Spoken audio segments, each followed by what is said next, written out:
have reason to believe he now leads one of the two main factions operating within the city. You are to find Suleiman and locate the stolen file in order to save mankind from a disaster of unprecedented proportions.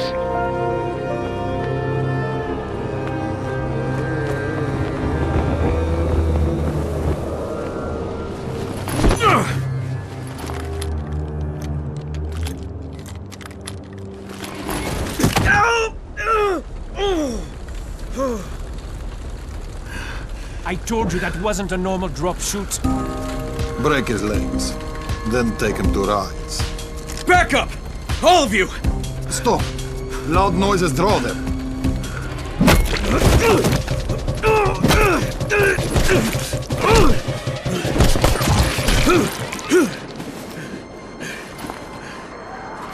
Fall back!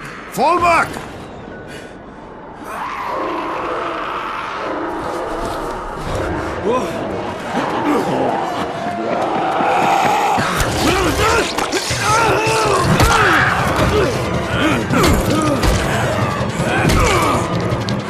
Come on!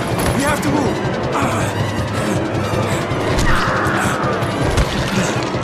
Let's get him off the street!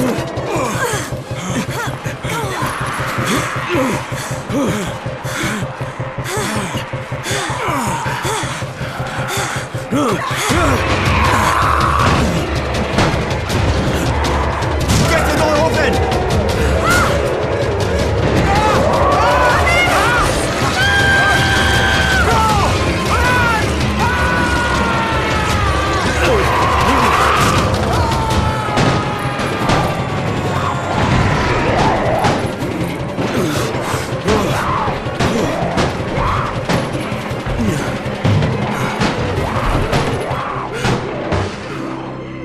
Tower, this is Jade.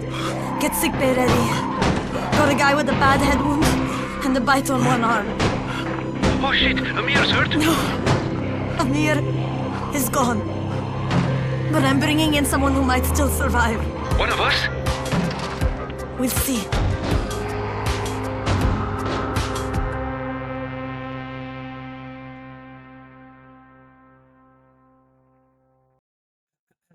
We shall see.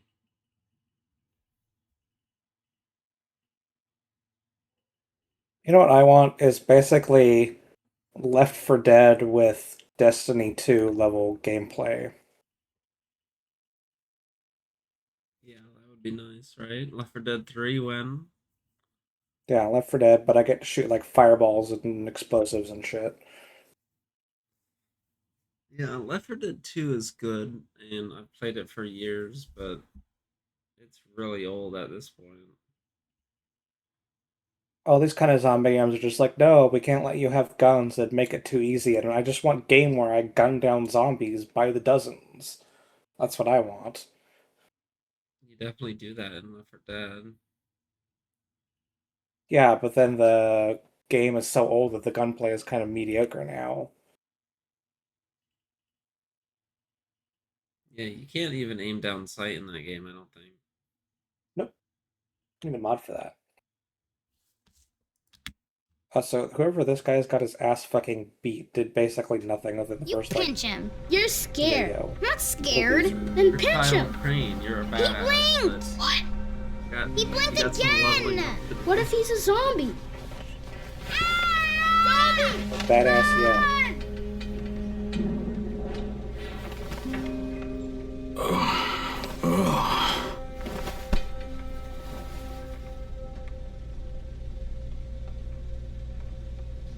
I'm a zombie. I'm new to being bit for some reason. Whoa, that's way too high sensitivity. It's Kyle Crane because he runs around like a crane. Mm-hmm.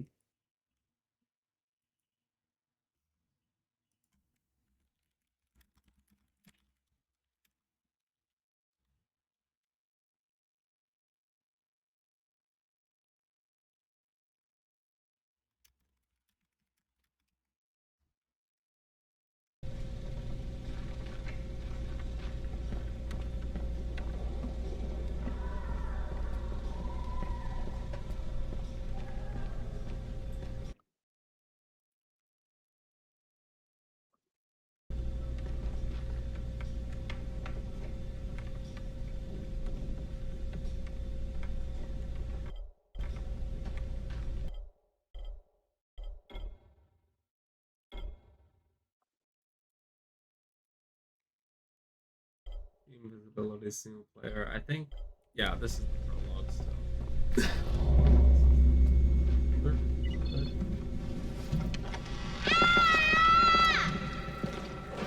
You sleep for 3 days like a dead man, then scare children? Off to a great start, 31. Where am I?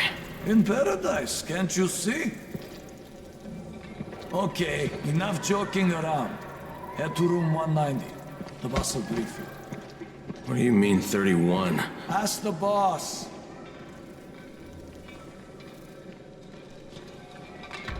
That's your number. 31, in fact. Too dangerous. Amir died because of this guy? Quiet. Oh, fuck quiet. Now he's gonna get Amir Tabis.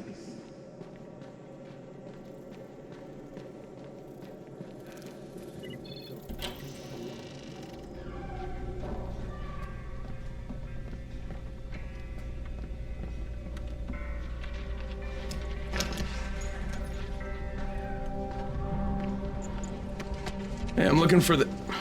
Are you the boss? What, am I too young? You got the problem with my age? No, You wanted to talk to me? That's better. Do you remember anything? Know what you are? Yeah, I can see this is some kind of shelter. We call it the Tower. Brecken and his runners put it all together a couple of months ago, and we've been here ever since. Hunting airdrops, scavenging, and rescuing people. Yeah, I wanted to thank that girl. Good, because if not for her, you'd already be chewing somebody's knee bone. Your Anderson was totally crushed, by the way. Only thing Jade could salvage was your radio. Oh, great. So can I get that back, please? Actually, I think I need it more than you do. Believe me, pal, that's not the case. Fine. Take it. You know why runners put their lives in danger? For guys like you. So now you take the Anderson meant for someone else, and you won't even share your gear with us? I don't have time to deal with your bullshit. I've lost contact with one of our guys thanks to the fucked up radios we're stuck with. Do something for me, would you? I don't want to see you or your precious radio anymore, so go be useful somewhere else. We don't tolerate lazy assholes here in the tower. Hey, be fair. I'm not lazy. I'm just, hey, boss. Save it. That last guy I mentioned, he's only on the 13th floor, but he might as well be trapped in a mine cave-in. Come back later. And I'm not the boss. Too young, remember? I'm Rahim. Brecken's in charge here.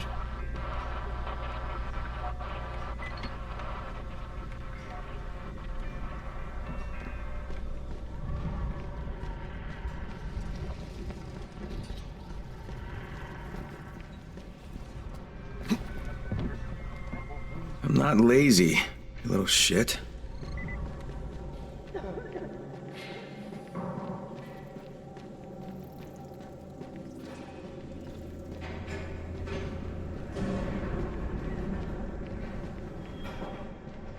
Where do you think you're going?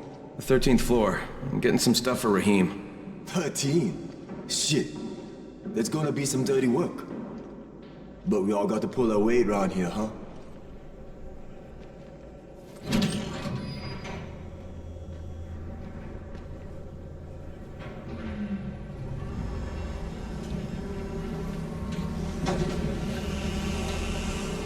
Jesus.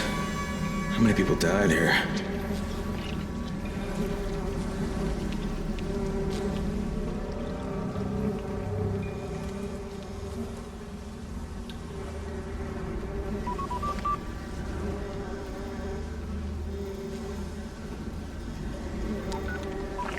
Crane here.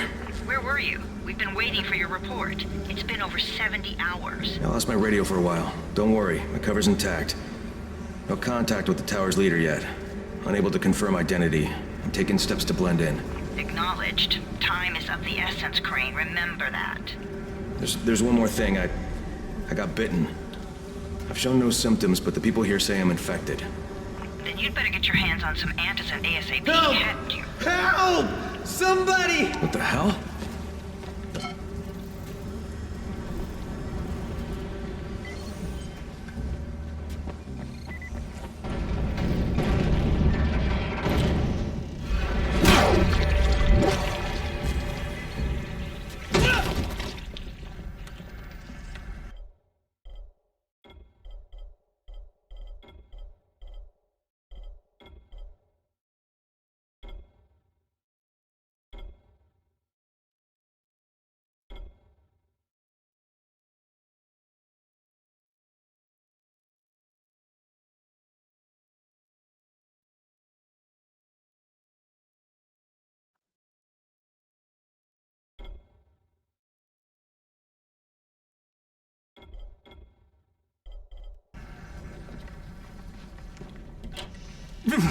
I cut my arm getting away from him. Oh, God. You had to kill him, didn't you? God damn it!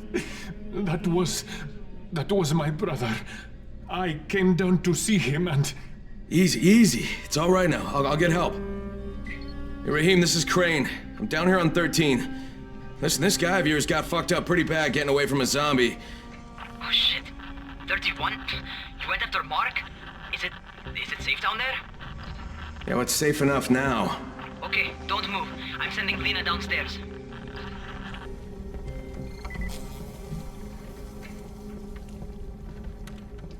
Game runs beautifully. I'm running at 180 FPS right now. Oh, right. That's the refresh rate of this monitor. Native 180 FPS. God damn, that looks good. I don't even think my eyes can see 180 FPS, I'll be honest. At that point, I don't think I can tell the difference. Hey, hold still. Lena will be here any minute. Gauze. You've got to find some gauze. Pretty high. Oh, and alcohol. Combine them. That will stop the bleeding. Please hurry. Now try to stay calm, okay? I'll be right back. I used to be the biggest advocate for high refresh rate, high FPS. 144 is like all you ever need. That was my main thing. 120, 144. You're good. It's better than 30. It's better than 60. It's better than 30. Even 60 is like dog shit compared to. But around 120, 144, that's where it actually get diminishing returns. You can't see much difference here. It's smooth as fuck. People who genuinely there are people that just actually do not believe in pain. I can't stand it.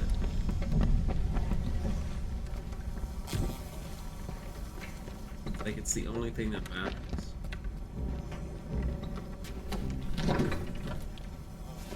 Back in my day, games ran at like 10 FPS.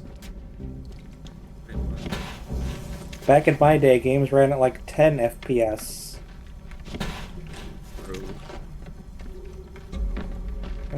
You sure about that? Yeah. Might have been like 20, but yeah.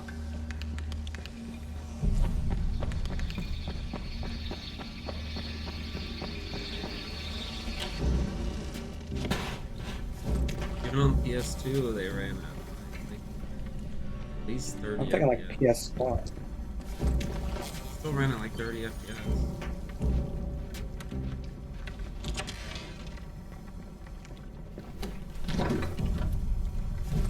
They were like old and shitty.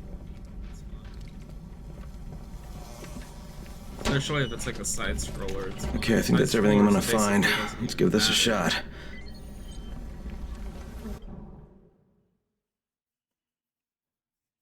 Yeah, like Final Fantasy VIII, which is what I was thinking of. 30 on the overworld, but 15 during actual like combat and shit. Yeah, that definitely doesn't matter. It's turn-based. Who gives a fuck? Okay, it still like has animations and stuff that were noticeably choppy at 15 FPS. But at that point, you could just chalk it up to its stylized or whatever. Am I creating? Oh, blueprints, medkit, create. Okay, now what?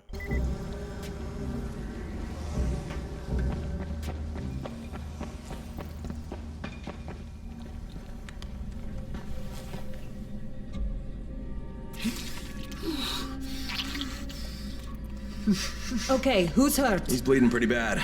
Let me see him. Gauze and alcohol, huh? Pretty primitive, but it'll work. Thanks for the help. I'll take care of him from here.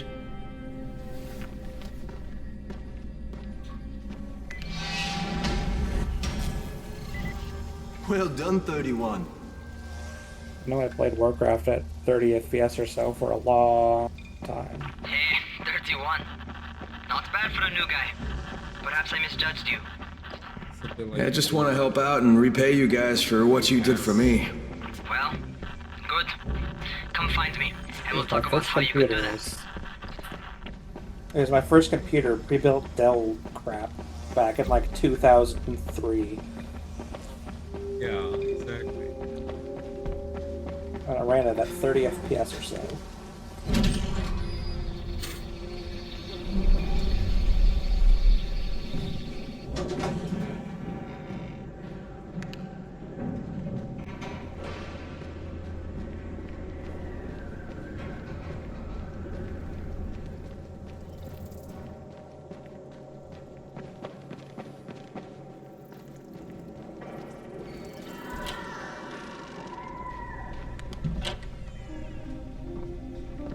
All right, taken care of. Piece of cake. What else you got for me? Well, let me think. Rahim, you are just smart enough to be dangerous, you know that? Omar told me about your plans for the nest. Explosive charges? Really? What? Explosives? Oh, I never said please. that. You can't tell a convincing lie to save your life. I know what I'm doing. Yeah? You think you can't die? You're not my mom. No, I'm not. Our mom's dead. So you might want to be a little nicer to me since I'm the only family you have left. Especially now that Amir is gone. You're Jade, right? Right? I just wanted to thank you for what you did for me and tell you how sorry I am for your loss. I owe you and Amir my life. Yeah, you do. You want to return the favor? Keep my dipshit brother from killing himself. No explosives, Rahim.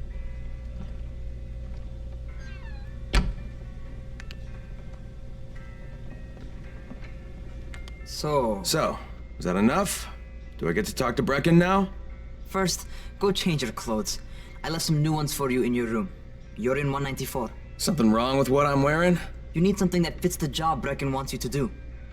Call me when you've changed.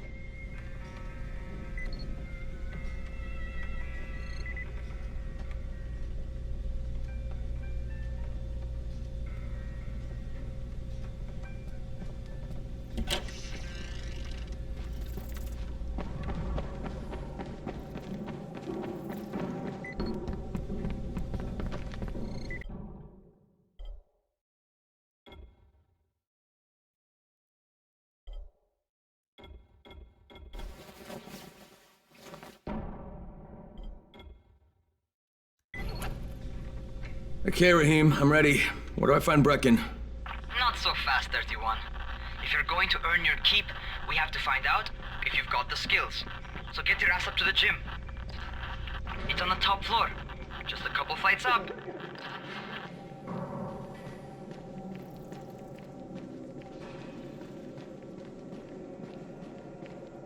How are zombies like computers?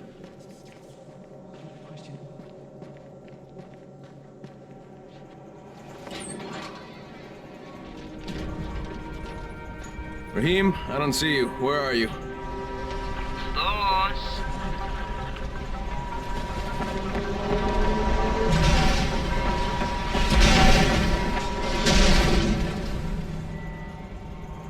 Well, what are you waiting for? Get over here.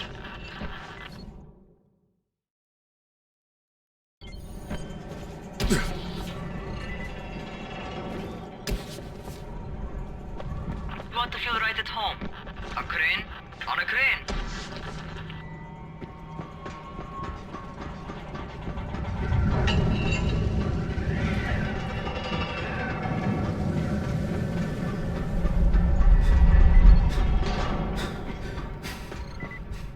Welcome to our gym. First things first, you've got to learn how to run. What do you mean, learn how to run? Just do what I say, all right? Now, jump down to the very bottom. What are you, nuts? I'd kill myself. Don't be a wimp. Come on, you can't be serious. Watch this. Watch this. Rahim! My leg! Jesus, don't move! I'll get help! Ha! I was just fucking with you. Son of a bitch! What? Bitch. Gotta love Rahim. Christ on a crutch. Just on a crutch and crispy critters. Crispy critters. Holy shit! Holy shit! It's a rush, isn't it? But don't blow your load just yet. There's more. To survive outside, you got to take advantage of the terrain. Most eaters suck at climbing, so the harder the terrain is, the better for you. I've got some typical situations set up for you. Let's see how you handle them.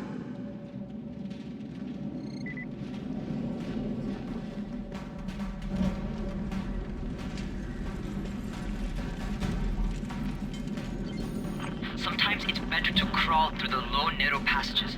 Eaters will have a tough time following you.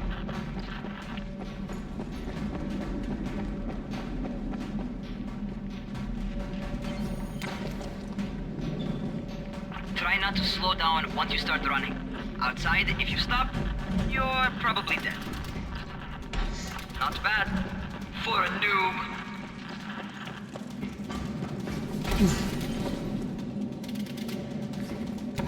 Alright, get up on that scaffold. And don't fall, because there sure as hell ain't no net. That's my favorite. Cat grab and muscle up. You won't survive outside for 10 minutes if you can't do that.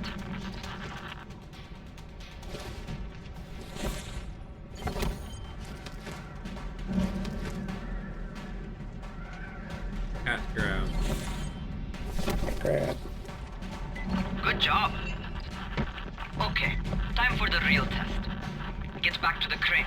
Make use of anything and everything while you run.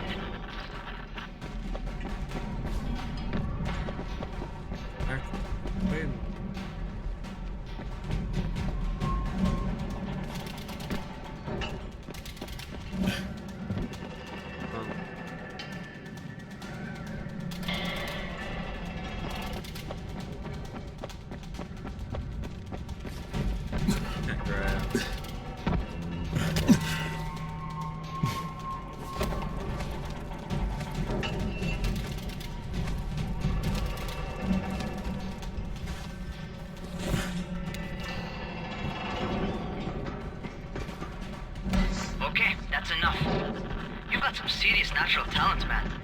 Either that, or you've done this before. You done this before? Hardly. The closest I ever came to this was running track in high school. Well, then you're a fucking prodigy. Never seen anything like it. What's happening to me? Crane? Shit. Oh, shit. Crane, talk to me. What's going on? Something went wrong. Rahim, what just happened to me? Oh shit. I bet you're having your first seizure. Just get back over here.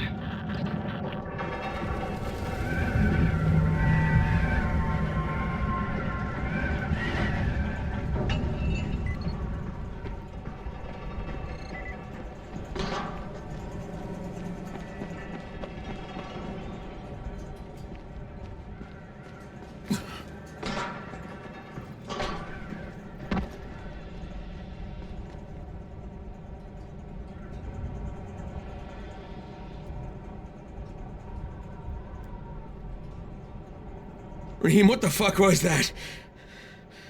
Does this mean I'm turning? Most likely no. At least not yet. Seizures remind you that you're infected. You better go see Dr. Zera though. He'll check you out, probably give you a shot of antizin. Before you head out to see Zera, talk to the quartermaster. He'll gear you up so you can go outside without getting your head bitten off.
Brown.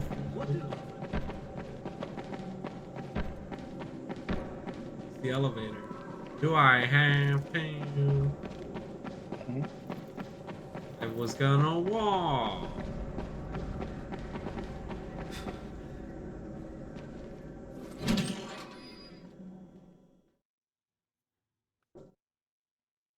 All right, they've given me an actual job, and nobody suspects I'm not who I say I am.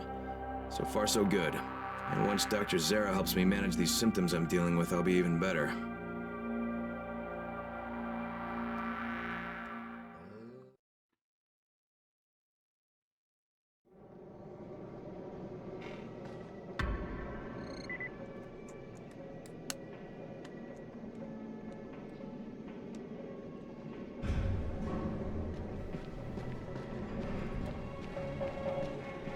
Oh, you're the new scout. Rahim radioed me about you. Yeah, that's me. Name's Crane. I'm not gonna bother learning your name till you survived a few days, but here, this is for you. By the way, word around the tower is you're just another deadbeat in line for food or antizin. By which I mean, the people here don't much like you. But don't blame them. It's easy to get paranoid when you're isolated. And since somebody's jamming communications to the outside, there's plenty of paranoia to go around. Whole damn city with nobody to call for help but ourselves. You bring me some supplies from the airdrops, though, and you'll see people change their tunes in a hurry. That shit's a game changer. Thanks. I'll bear that in mind. Listen, is there anything else? I'm in a bit of a rush. Also, if you're looking to get more popular, you can try helping folks. Do a few favors, they might like you more. Might even find a woman. Keep you warm at night.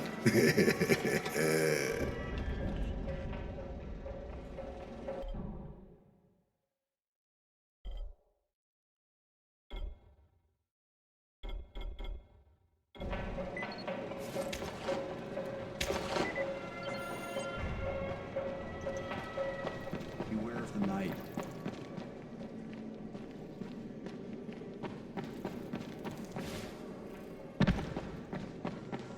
Going outside, yeah?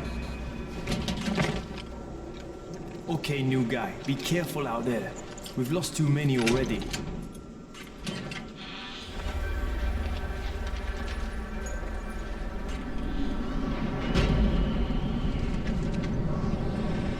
Okay, noob. You've got Dr. Zere set up in a semi-trailer on a fenced-in playing court. When you leave the tower, hang a left and head due south. You can't miss it. It's Crane, kid. All right, Crane. Just keep moving. There's no time to take in the sights. And try not to make too much noise. Sound attracts those fuckers.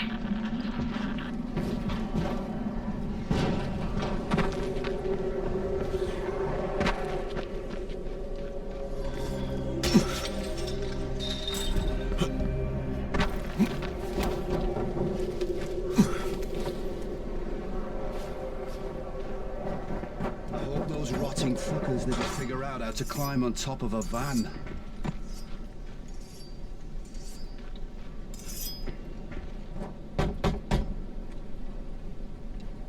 Doctor? Hello? Anybody there? Camden, are you there?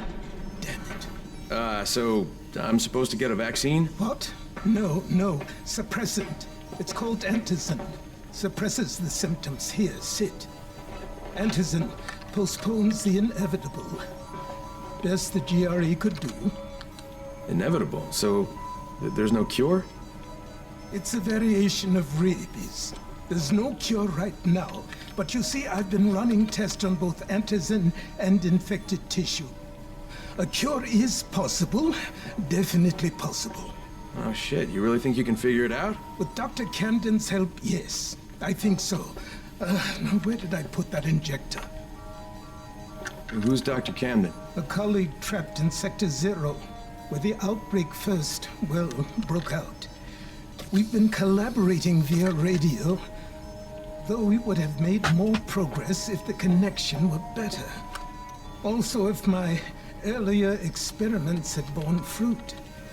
I tried injecting recombined versions of the virus into chunks of meat and leaving them around the city, hoping some of the infected would eat them so I could observe and document the results. But they didn't? It bore no fruit. I'm ashamed that I wasted so much time on it. No reason to hold any antizin in reserve now. In any case, all right, I'm quite busy, so on your way now. What was I doing?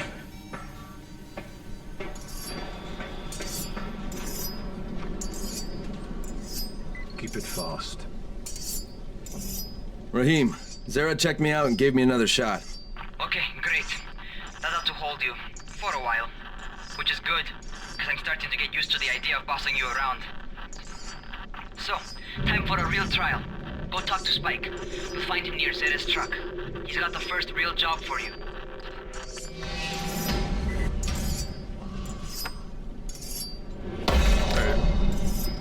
Is that the first thing done, or what? Hey, Spike? I've been checking, and it still says, just what I need. single More player unskilled only. labor. Like, matchmaking is grayed out. All right, shut up and pay attention. Can't There change are the two types of airdrops. One is food, first aid supplies, survival gear, and such. I'm very The other interested in kind this is first filled with assignment antizin. mission. The GRE sends in a one-way video feed that lets us know when they're on the way.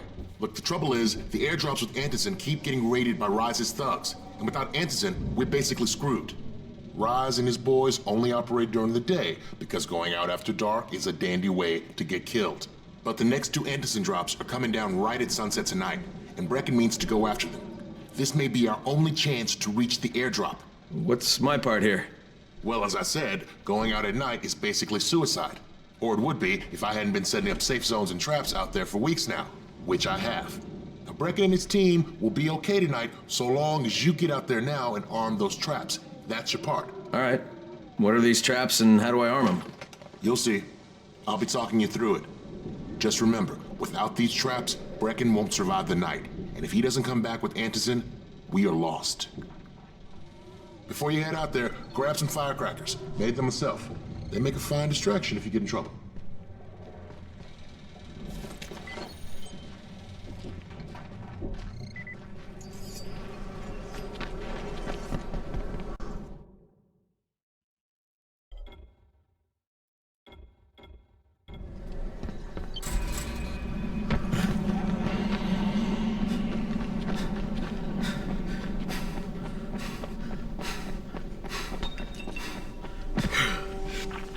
First, the car. Open the hood, connect the battery, that'll arm the trap.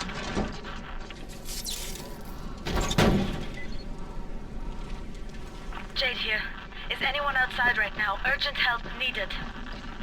I'm outside, working for Spike. You're Crane, right? Listen, our runner's trying to secure one of our safe houses for Brecken's mission. He's in a courtyard by Vefa and Mimar, surrounded by zombies. We gotta help him. All right, I'm on it.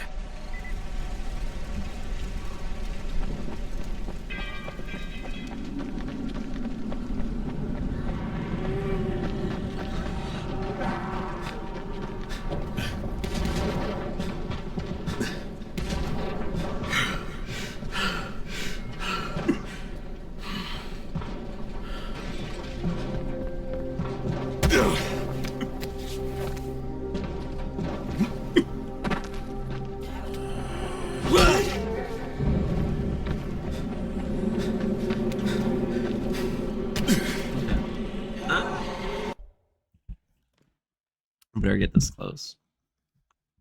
So, told me there would be a prologue. Yep. Okay, Jade, I'm here, along with some infected. Watch yourself, Crane.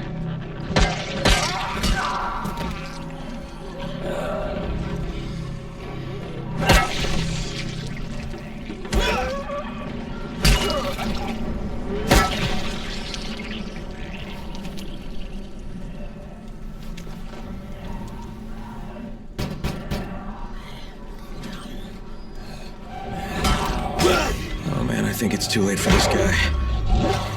Shit. All right. Okay, it's done. Fuck. You had no choice. He wasn't human anymore. Now hurry. You still need to turn on the lights. That's the only way to make this place safe at night.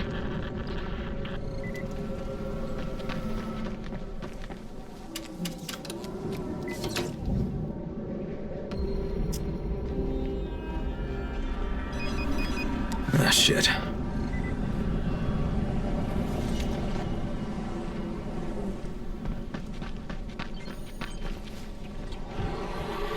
How's it coming? Got the lights on? Almost. Just give me a second.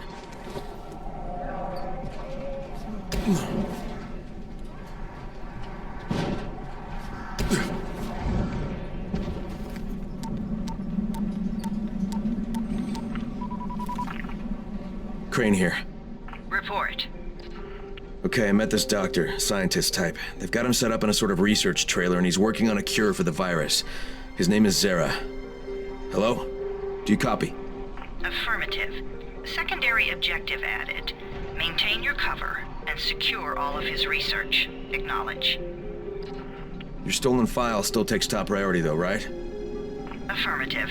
We find it unlikely that a single researcher working out of a trailer could produce any significant results. But if he does, we want to see it. Jade, it's done. Good. We'll need to prepare more places like that one. We've got more spots picked out for future safe zones. Spike will mark them on your map later. And Crane, thank you. Back to you, Spike. Right now, you need to get back to our main task and arm the next trap. There's another car close by. Got it. The infected are all over the street. So what does that tell you? Keep off the street. Try to stay on the rooftops where they can't reach you. They're all around the car, Spike. You still have some firecrackers, don't you? Just throw some into the crowd. Those dead bastards are easily distracted. All done with the car, Spike. Keep on like that, you just might make it.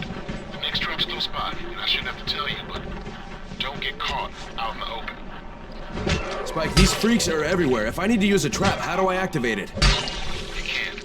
I told you, they're only for the night mission. Shit. Okay.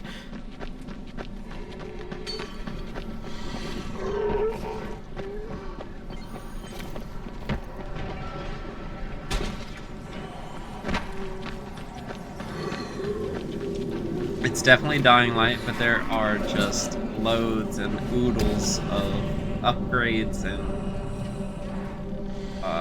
changes and additions. It's quite a contraption you got here. Series. 3 times brighter than an ordinary street lamp. I can't believe I Gives the infected uninstalled it. quite the sunburn. Gone. I have to look back on my memories.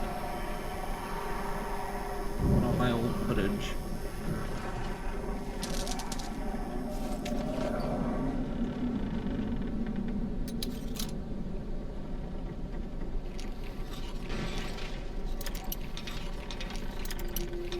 But it's still Dying Light.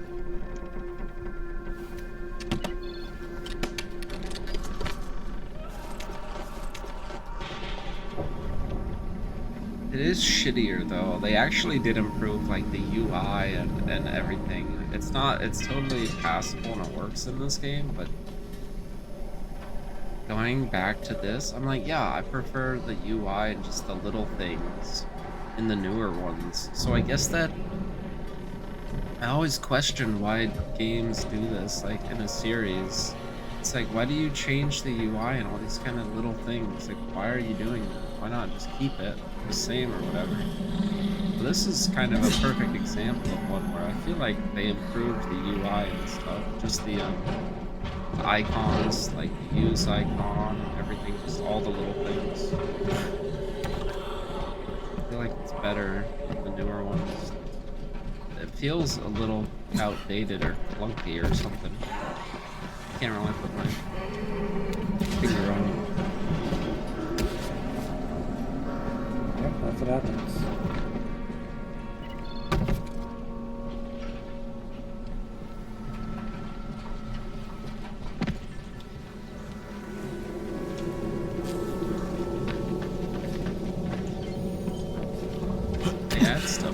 poison. Change things for no reason. Make them better. They did for me. I like the way that everything's set up in 2 and Beast. I think Beast is my favorite after having beat it and everything. Sad that I uninstalled it. Now I'm back at Dying Light 2, and I'm kind of like I'm kind of mad at Dying Light 2 now. It's the Dark Souls 2 situation, where I love Dark Souls 2 because I played it first, and then I played Dark Souls 3, Dark Souls 1 Remastered. I was like, Dark Souls 2 sucks ass. I went back to play it, it sucks. Unplayable fucking garbage.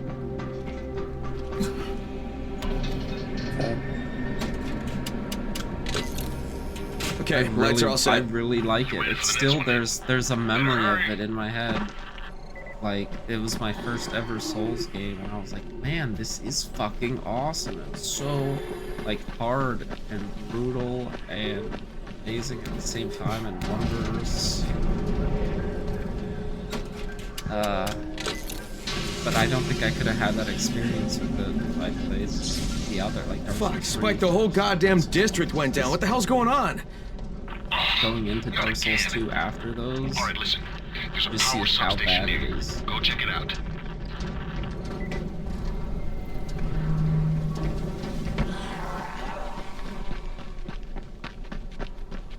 I think that's kind of a similar problem people had with Dying Light This 2. blackout has really put us in a tight spot. We're defenseless here. Plus the safe zones and some of my traps are Made a down bunch too. of changes and stuff.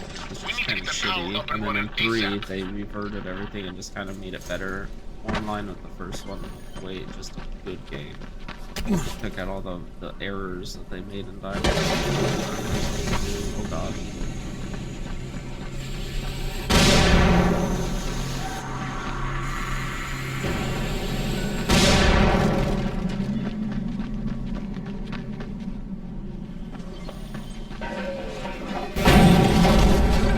Fuck, what's this?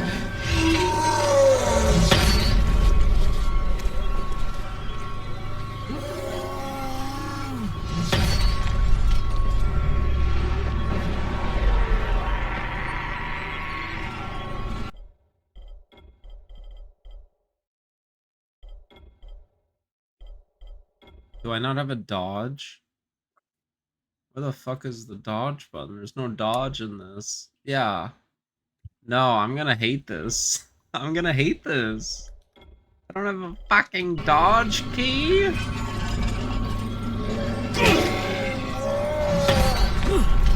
quick dodge, I guess.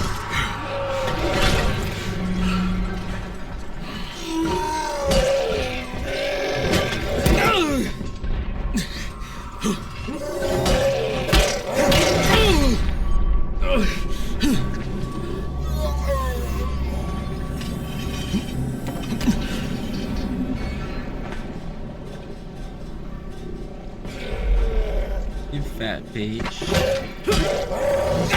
I can't dodge him. I don't know what I'm supposed to do. Hit one.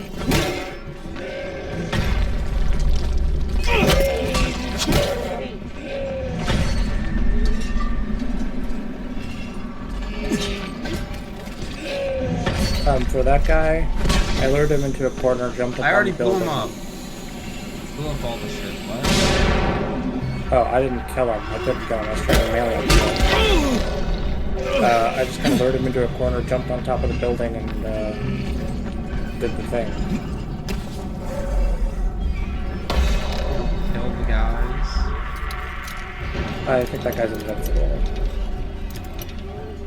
I whacked him a lot.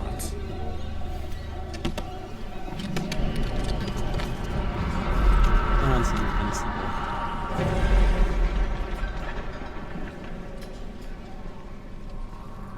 That's the beauty of this game.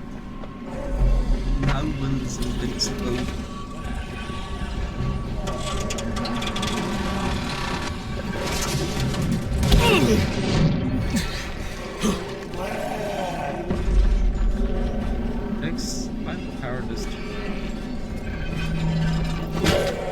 It's inside. There's a thing you crawling through.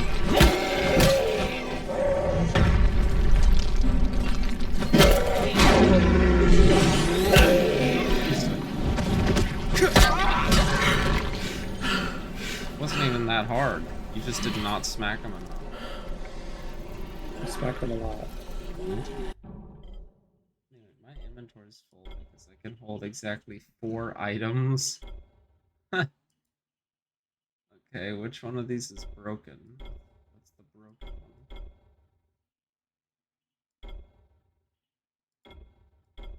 This one.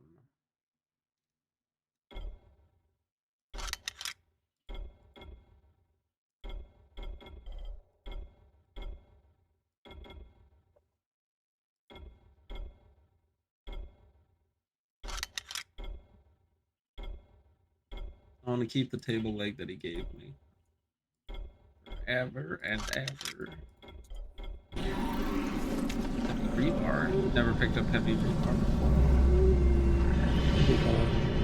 Oh. Get his weapon. I can't believe he didn't kill him.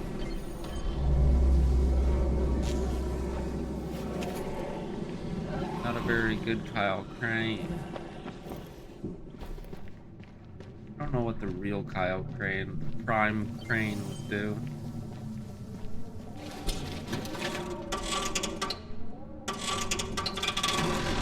I had the hold to keep the QTEs thing on in the new ones. I bet you that's not even an option here.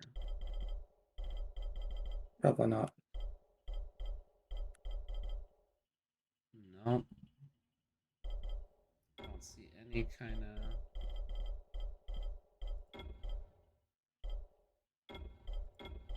QTE simplifier. No eye tracking device. You could just use a webcam, but I guess that would... I don't know.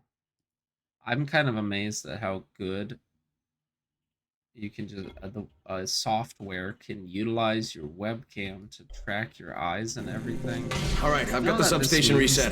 But if the grid shorted once, you know it could happen again, right? That, like... You leave the electrical engineering to me, okay? Just get your ass to a safe zone. You're gonna have to spend the night there. Cameras. Your little webcam camera, your camera on your laptop, everything. You should be covering that shit up because they could totally be using it to spy on you constantly to the degree that they could just be tracking your eyes and tell what you're looking at on your screen.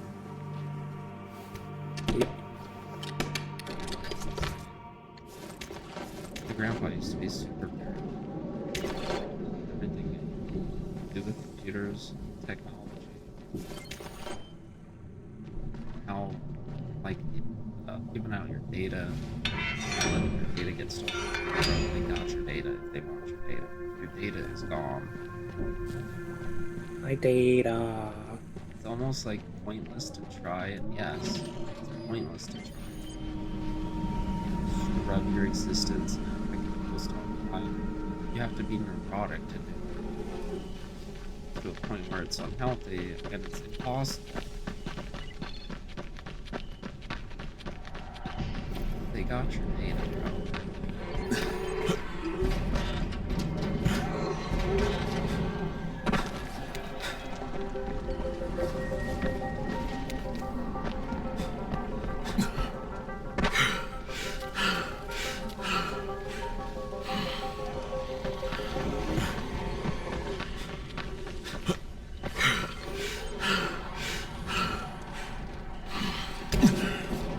The other Dying Light's in just overall shit. I'm gonna love going back to Dying Light 2 now. See, the way that works, it's going from Beast to Dying Light 2, Big Sag, feels bad man. Going from Dying Light 1 to Dying Light 2. Oh shit! Current Dying Light 2 save is gonna feel good. It's gonna be great. That's gonna give me motivation again. This last I left off, I was really pissed off. It's the entire DLC. What is that? Hey Doc, this is Kyle Crane. Crane! What can I do for you? I just saw this freaking weird zombie. He's covered in big green blisters. It hauled ass as soon as it spotted me. You know anything about it? Not enough information. There you go. That's co-op mode. I'm gonna get something to drink. I'll be right back. Clark. I thirst.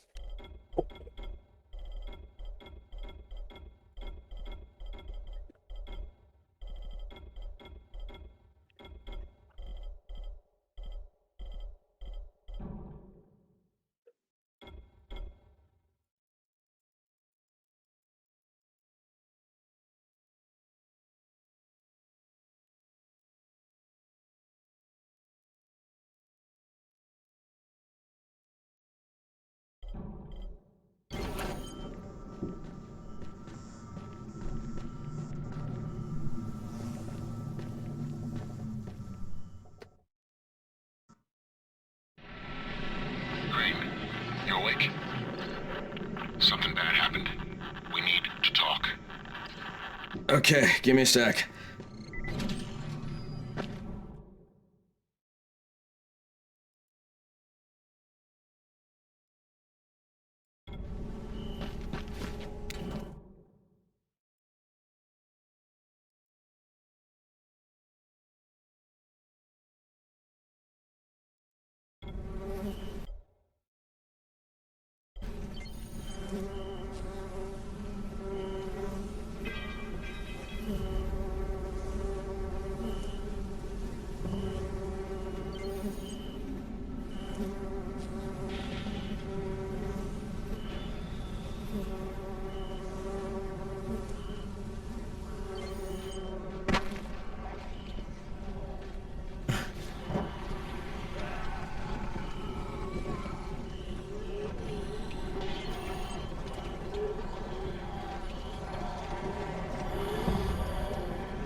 All right, I'm back.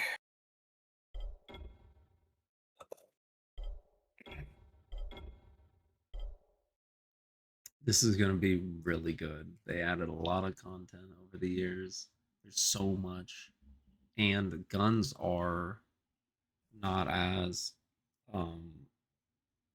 scarce as Dying Light 2. They don't exist in Dying Light 2. I still don't have one, I don't think. I have ammo. I don't even have guns in Dying Light 2. That's part of the reason why people probably hate it. Dying Light the Beast, I should just call it 3, has guns. Has a lot of guns. I was decked out in guns. I had a full gun setup, actually. I wish I didn't uninstall that. It was worth it to get Redfall, what the fuck? Atomic Heart.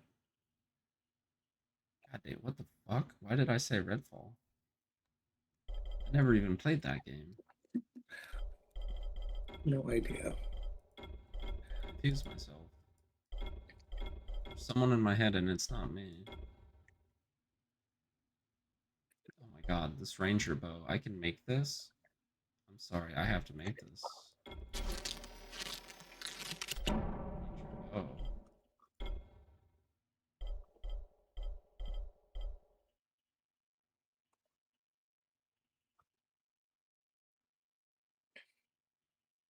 It's like yoga or Pilates. I need nails. Give me nails. Around military rifle. Holy shit, look at all the blueprints, dude. Winter Storm, Noam Chomsky, Left 4 Dead 2 weapon pack. Yeah. Noam Chomsky. Oh, Chivalry. Dude, I didn't even read this. I just saw Agatha and Mason and I was like, what? Chivalry, dude. Mm-hmm. Unturned. I played that. That was garbage. Lol. Viking, Raiders of Haran bundle, the Fiery Aesir. Oh my god. Ashes of Ragnarok.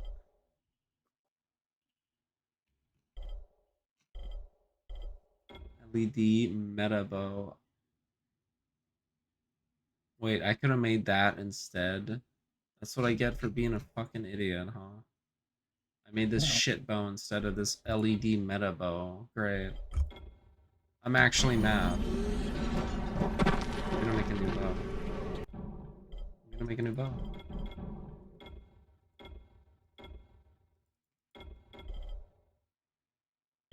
I'm gonna do it.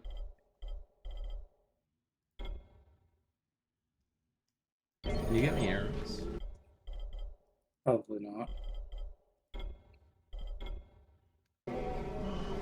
Get me game.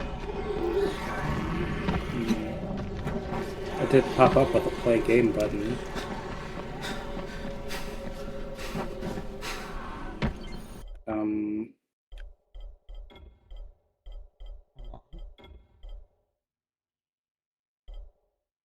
This matchmaking. You should be able to join me. Click join. Our continuation will be saved.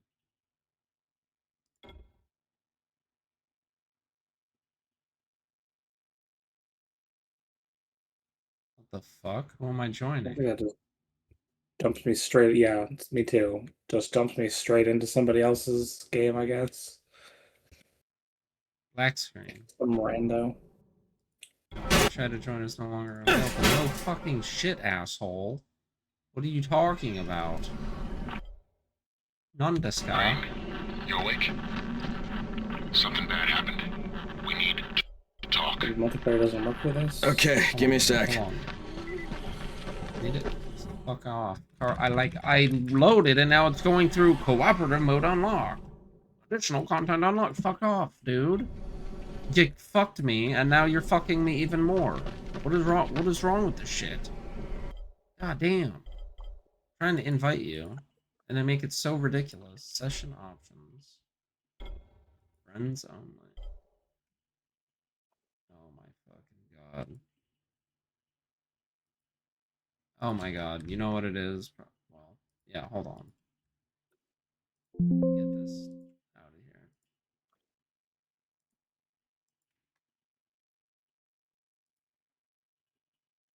Invite to watch, play, join, game info. Can I join you? You're trying to join a VAX secured game. Can you not join on me? Are you serious? I can try now. Earlier it wasn't.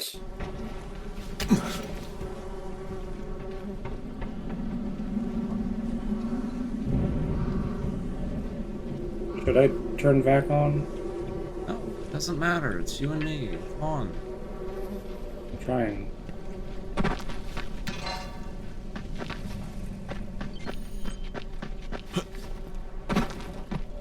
I'll probably join on you. There we go. Oh, so we have a stamina bar even for running around, but it's not visible. You can't attack. Where's our stamina bar at? None. For twinsies. You want max FOV? Okay, I do have my bow equipped, but I don't have any arrows. It looks like shit because it's not LEDs.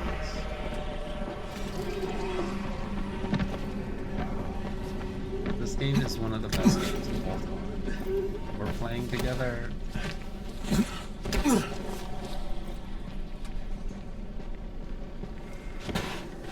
We gotta find out how it works. Oh, I'm so excited.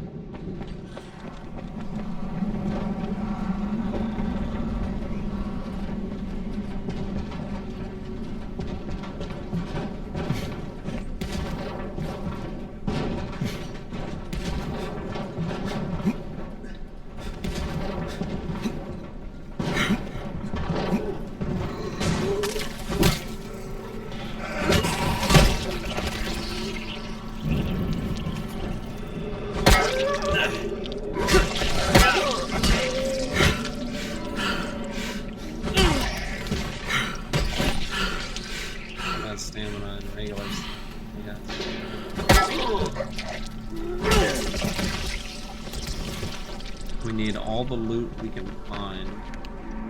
If I'm correct, Kick is gonna be much stronger in this game. Good combos. One of us can just kick him. Try to never go completely out of stamina. Okay, that might be a quest or something.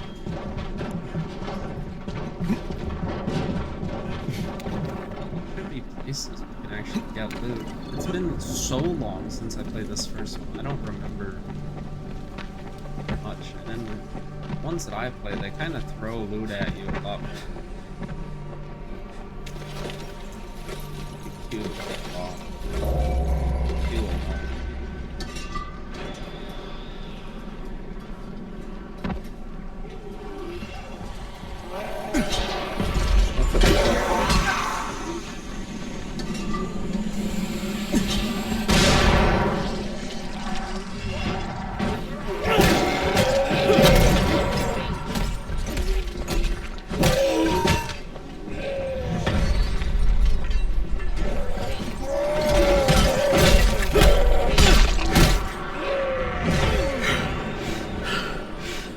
I usually deal with sprinters and all sorts of things.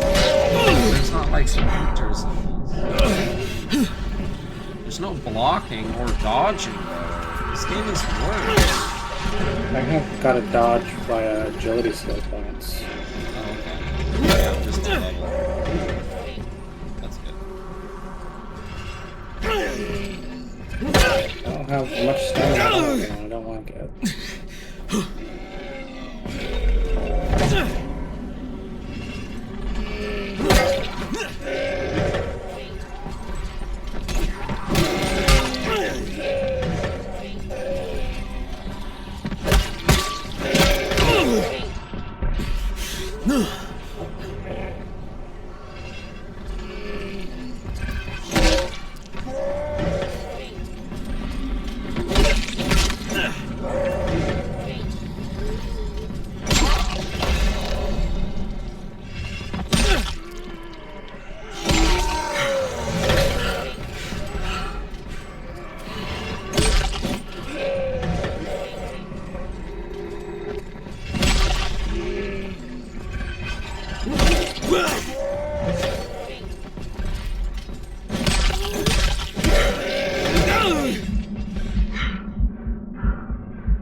Can't fucking dodge!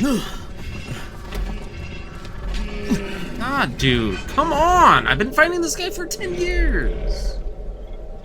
What's going on? Agility. I'm literally just gonna have to sit here and get a dodge mid-combat. I can't do this. Fucking retarded. How is this not basic?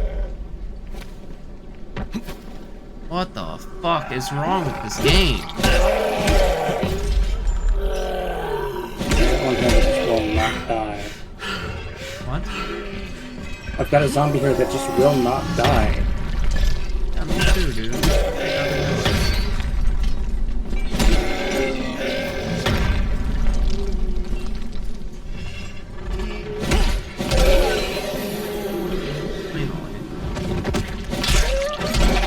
They don't have sprinters in this.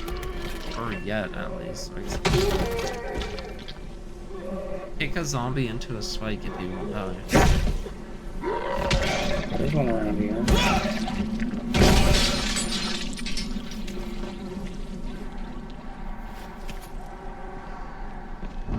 Finally killed this guy.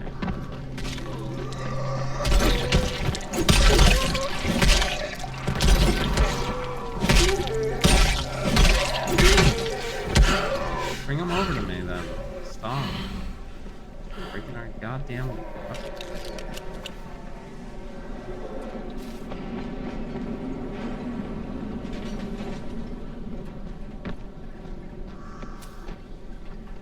At this point, it's about principle.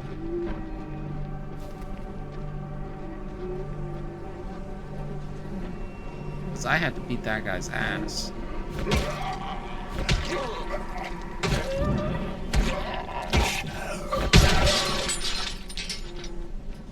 Get away from that, huh? There's a weapon. Full of them, actually. Get rid of my gas. This way.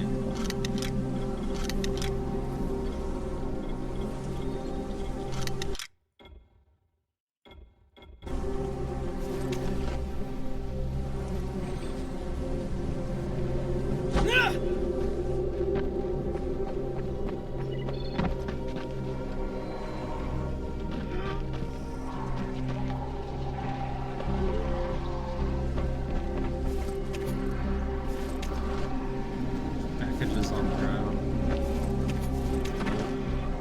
Not like dead bodies.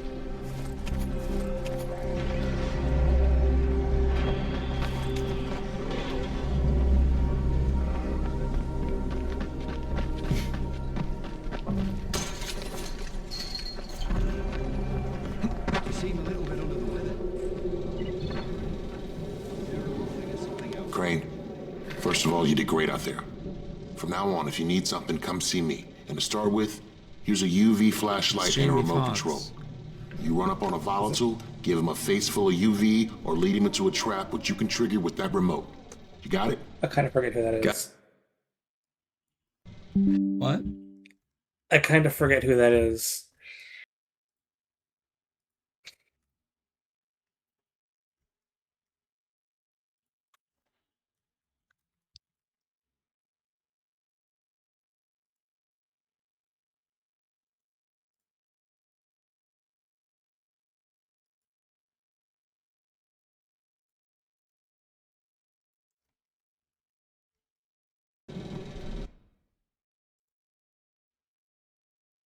Yes. I was a little off. It's... Oh, I kind of recognize that guy. This actor, he made this music that I listened to when I was a kid. What song was it called? Fox.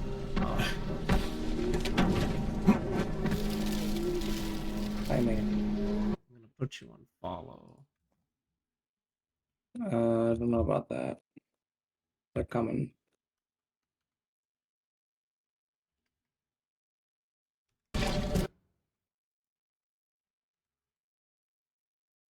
Oh yeah, this.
us out.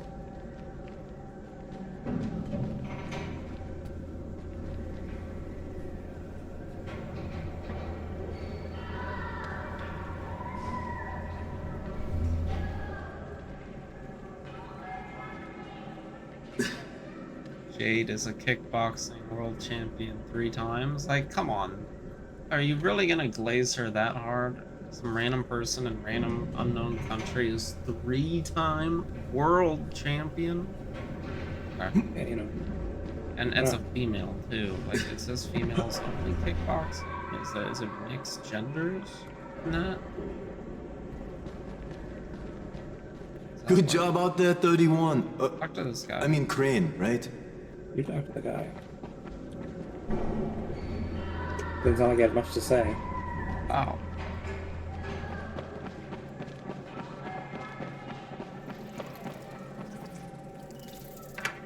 Crane. Listen, Brecken and a team of runners went after an airdrop last night. He lost the rest of his team to biters, and then Rise's men ambushed him, beat him to a pulp, and stole the drop. Now Brecken wants to go after the next drop himself, but we can't let him, and you've got to back me up, okay? For God's sake! You can't even walk straight! We need Shoot you the head. alive, you Bang, bang. idiot! Hey. Okay, we're going in. Act confident. Lena? Look at him, he's a zombie, kill him. Maybe you can get through to Not him. a zombie. Look at him, he's a zombie. Jade, who's your friend? Because he's got a head Kyle Crane. Look, Brecken, the last thing we need is for you That's to go Brainsy back now. out there. We can figure out another way without jeopardizing you. Seems to be doing pretty well. Right, Crane? I'll go. I'll do it. Right. Yes. Crane will go. He'll be happy to.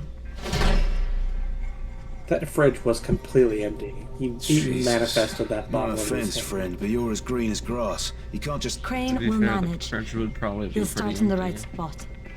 And Lena's right. You need to be here taking care of the towers, convincing them the world's not over yet.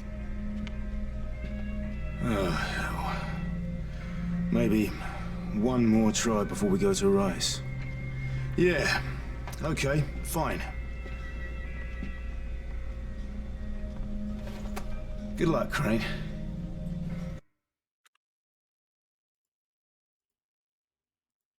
Gotta relaunch Water Dog. Shortly.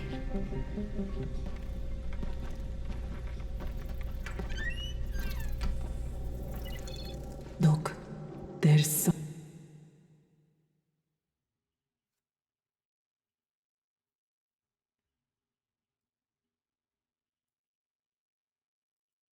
Now he's starting to have seizures, and I don't have any Loratrax. Yeah, I doubt anyone does.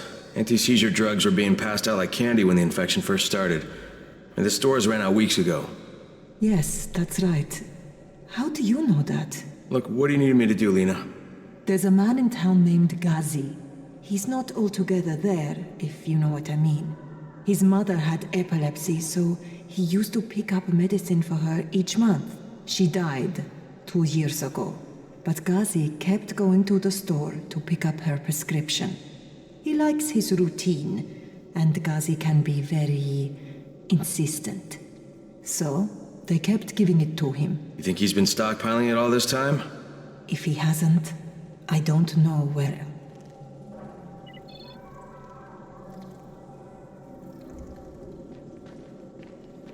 I wonder why everyone has a stethoscope thing on. How useful is that really? Doctor. Every time I've been to a doctor checkup, they use one of those on me. Yeah, and why? It amplifies the sounds coming through it so that they can hear irregularities in your breathing and heartbeats. Yeah, like what are they gonna hear in your breathing and heart? I guess it is also heartbeat. What are they gonna hear? Hey, do you have spare keys for Irregular 202? heartbeats and Well, what's the problem? Something's going on in there. wheezing, The door's locked from inside. phlegm congestion kind of thing.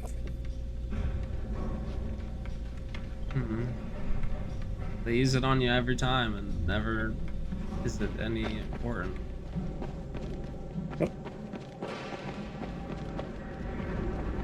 Until the time it is important that they hear something.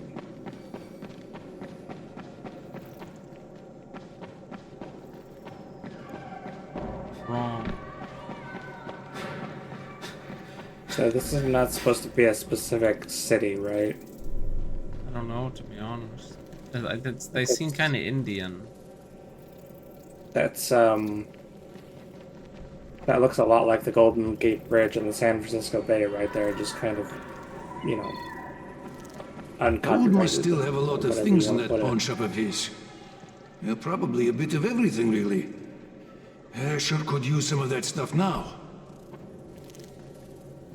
It's a quest, I guess. That's how you get a quest. That Well, was there's a lot of them. Guy talking to himself. Derpty, derpty, derp. Alright, let's go.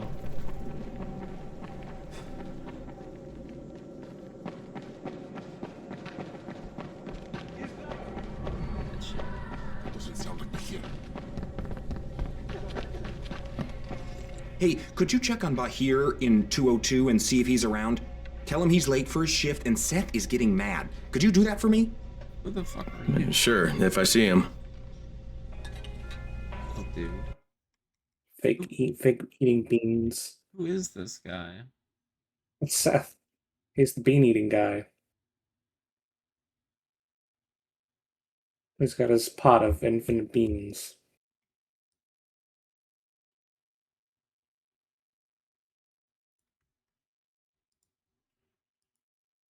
Maybe he's cursed and his spoon is like cursed to never fill, so he's always slurping away at nothing. Sorry, I missed Kenny's chat, dude. Good night, Kenny. N-E.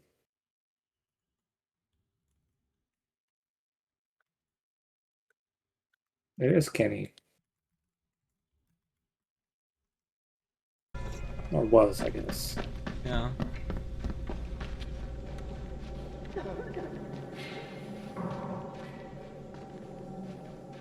What's going on here? I'm screaming. He may have turned. You hear that? I can't get this lock. You want to try it?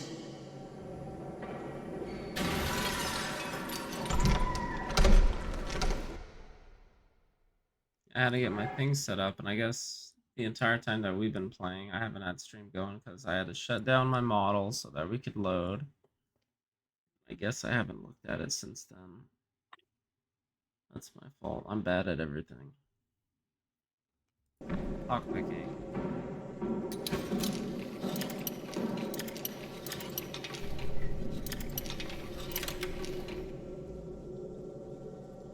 Oh, he's good. Bahir, you in here? Help me. Stuck. Tell me what's wrong. I can't move. My chest feels like it's going to explode. And the pain started. Ugh. The vial is on the floor. I overdosed.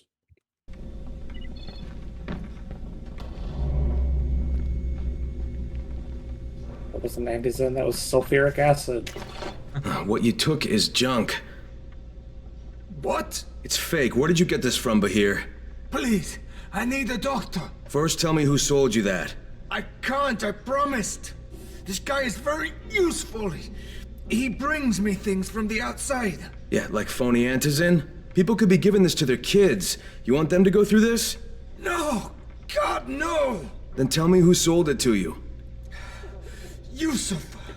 He's one of the scouts. He lives on the roof. Okay, I'll get Dr. Lena. Oh, please, hurry! Did you kill him? What? No. Look, he's not turning, but he needs a doctor. I thought he was turning. We should still keep an eye on him. If he needs a doctor, you should get the doctor. I've got to get out of here.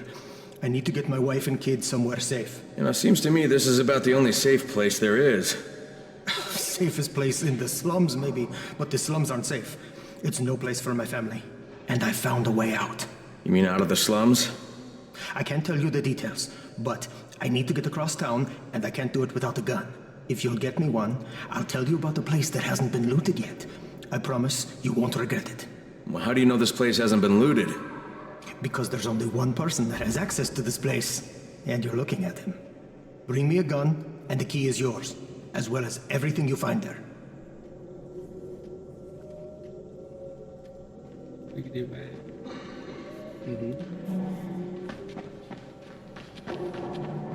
And then I ate him.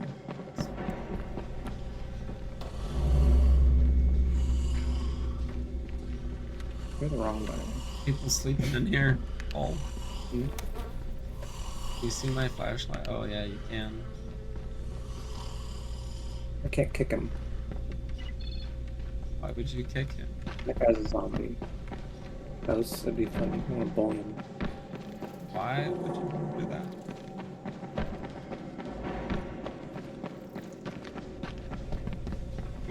How do I change the quest tracking? Goddamn. Here. You better have a look at this. That's going like, it's like, find a pistol, The lot numbers find a wrong. pistol, find a pistol. Is this a fake? Someone on 21 took it, and now he can't even get off the floor.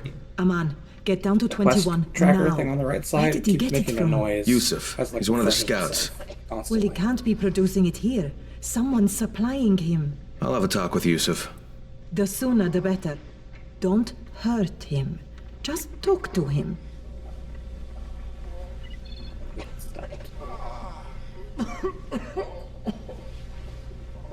Let's go eat his face.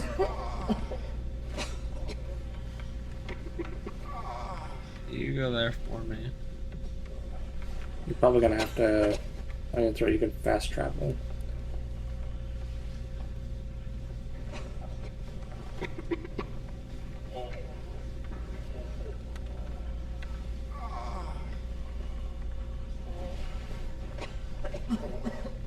Eat his face.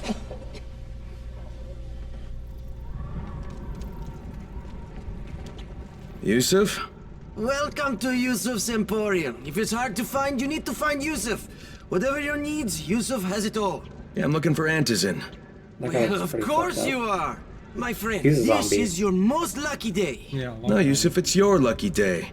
Because I'm going to give you a chance to come clean and tell me where you got that counterfeit junk you sold to Bahir. Bahir? Bahir, you say? Do I know this Bahir? He nearly died from that phony Antizin you sold him. Phony? Are you sure? You're saying it's no good. I just bought 10 vials from those guys. I paid good money. Which guys? Well, that's kind of a sensitive issue. Which guys, Yusuf? I'm running out of patience. There's a building next to the drugstore. A couple of survivors live there. I don't know how many. I've never been inside. They have medicines. Some of them are real. I guess from the drugstore. They also cook their own stuff. The guy I deal with is named Bento. All right, now you're going to burn the rest of those vials. But they cost me a lot of money. It'll cost you a lot more if I find you peddling that junk anymore. Yeah, I'll cost him his face as I eat it. Yeah. This guy's gonna die. 100%. If this guy doesn't die, I will be surprised. I'm gonna put on my paraglider. That's it too. Not allowed in this one. Maybe I'm just immune to super high falling damage. I just double jump right before I hit the ground. Easy.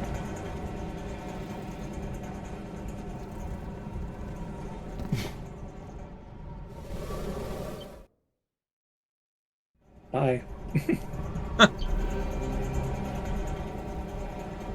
I wanted to see what was gonna happen. It teleported me mid-fall. I saw. That works, I guess. What if we both do it at the same time? Mm, Probably that's teleports us both back up here. Yeah, yeah. Messing with my hair. It's so annoying sometimes, sorry. Alright. OCD. Yeah. OCD.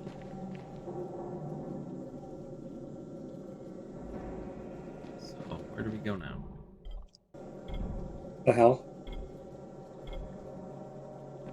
A Hell Raid arcade game. Let's track this first.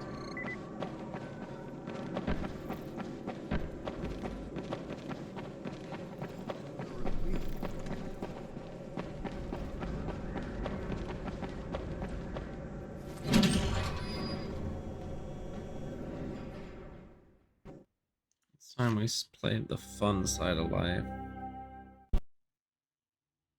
Mm-hmm.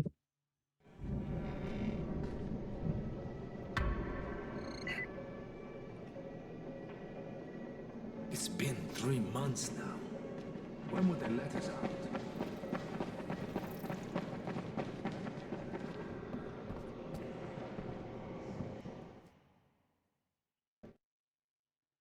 Oh no, I got sucked into it too. My Good. soul! You got sucked in? Yeah, it sucked my soul in.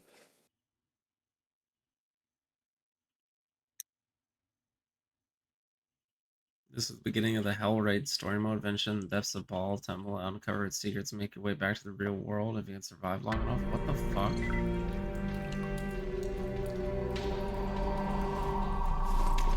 Owl Blade. 3 rusty ships. I don't think I'm high enough level to do whatever this is.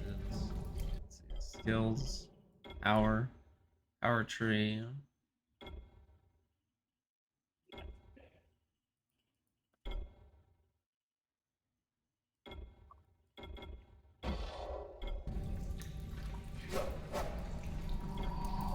I got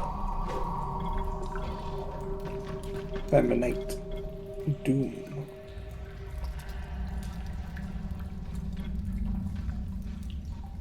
Survival starter kit.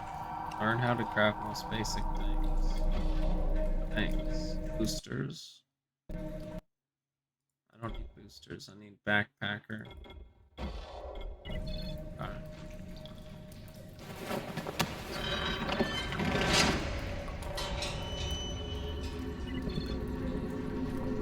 Gonna yeet. Nothing here, right?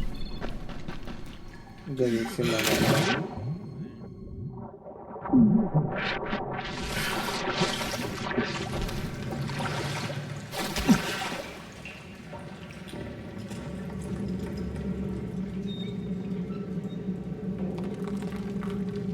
I feel your presence. I didn't do it. What? I said I didn't do it.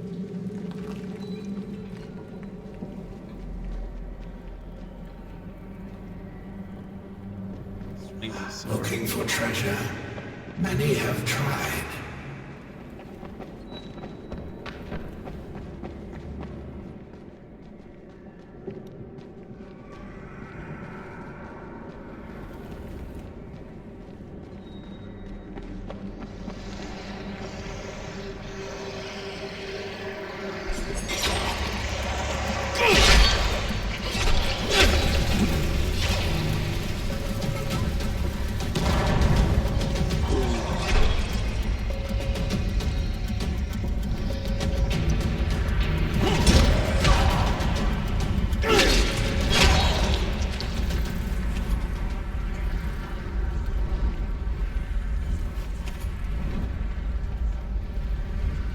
Right thing here, I'm gonna use it.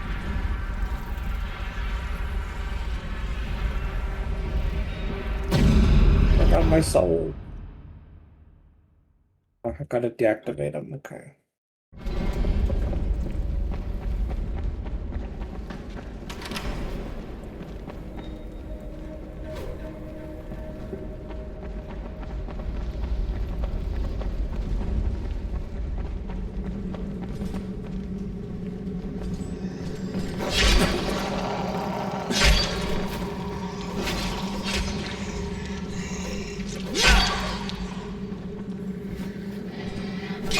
Such as earlier ones.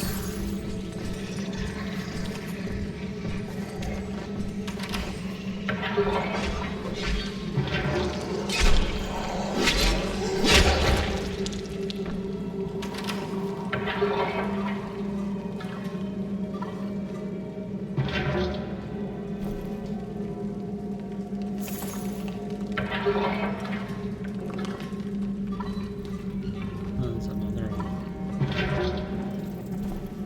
Is that a healing potion?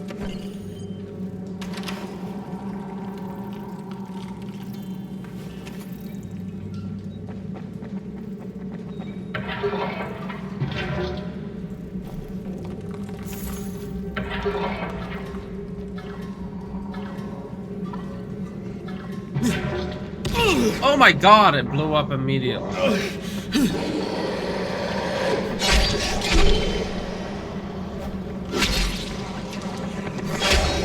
least it didn't.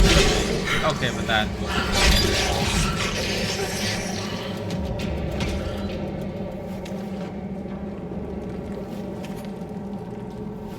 Yeah, if you throw those explosion things, they blow up immediately. I thought it'd be like a barrel or whatever that doesn't just blow up. But you have to hit it still. But no.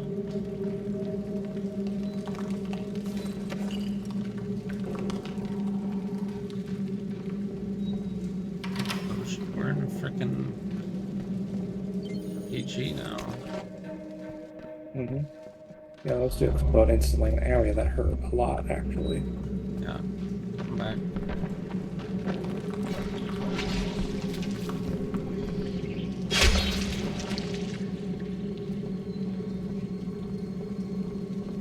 You're shared or what? No, I think we get our own set of stuff.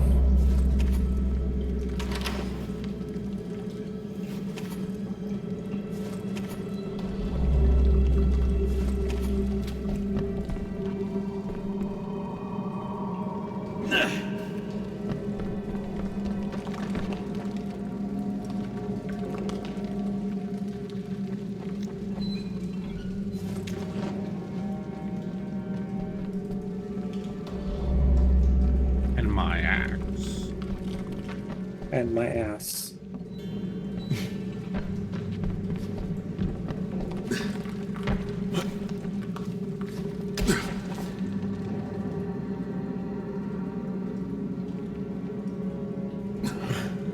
I mean, okay, hit it.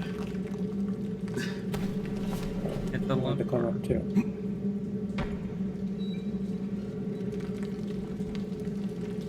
Oh, yeah, close enough. Now I am.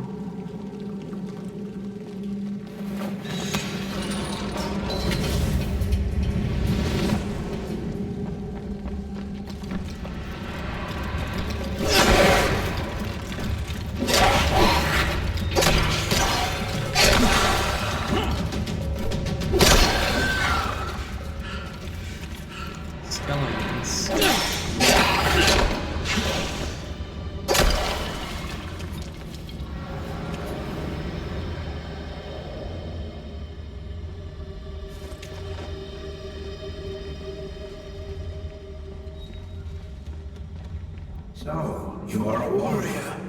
Yet are you the warrior I await?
Away, I got loot.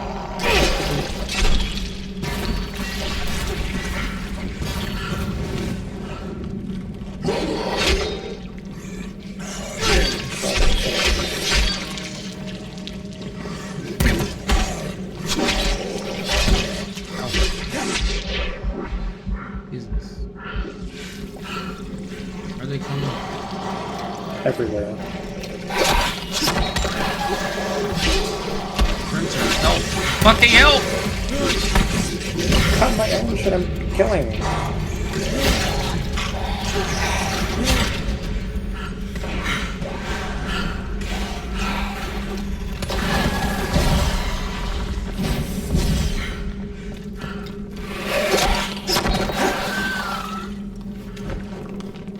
Loot that guy.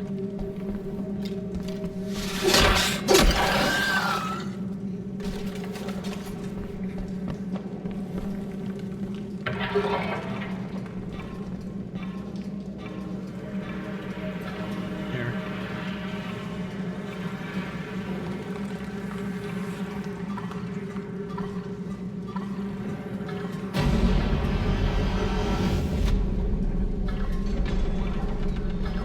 Right here.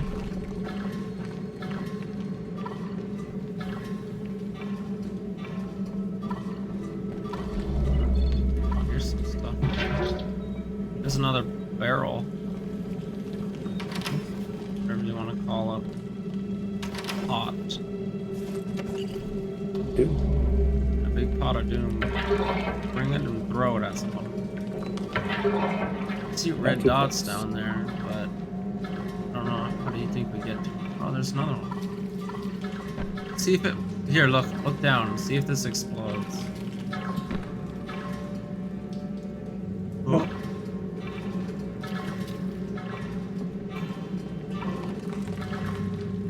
You saw me roll it off. You saw the same ragdoll.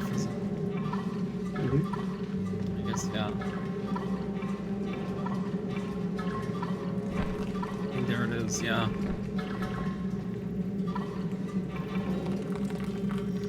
Oh. Okay. Okay, that really hurt. Yeah. It didn't hurt me last time. You got lucky.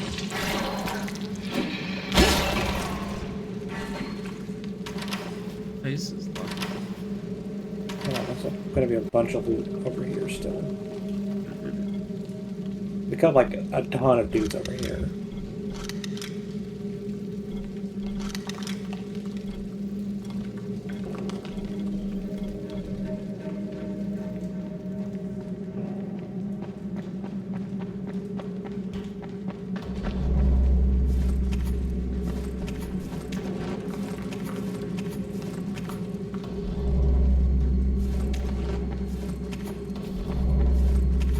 Holy shit.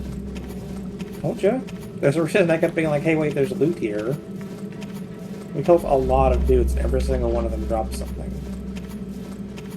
10 years later, I'm still looting. Yeah, I also found a chest and stuff over here.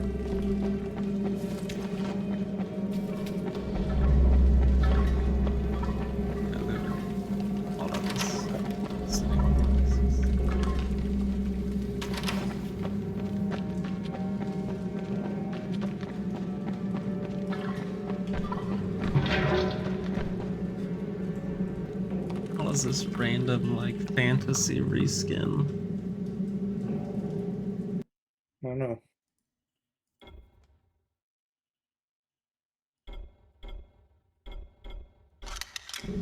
You dismantle them for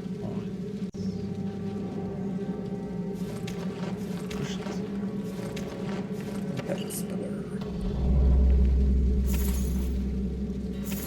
An axe on that wall.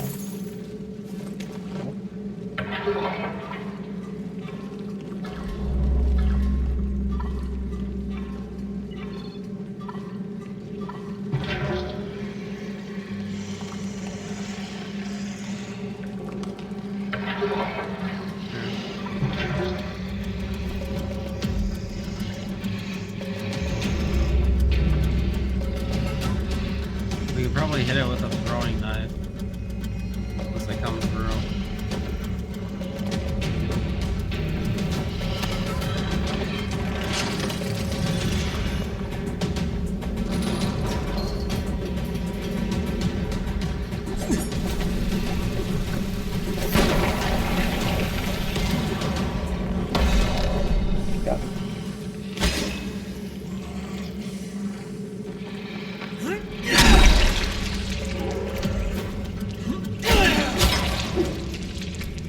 a big two-handed weapon, though. See that.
Something up there.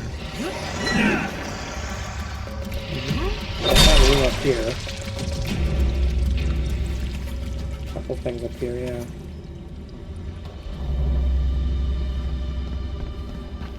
Okay. And then across the way is another room too. D.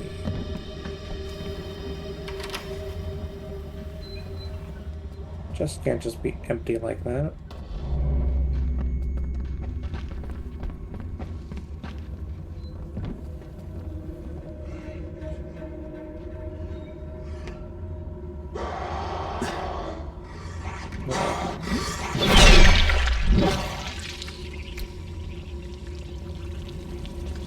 Got him. I think he made him mad. Cut his arms and head off in one blow.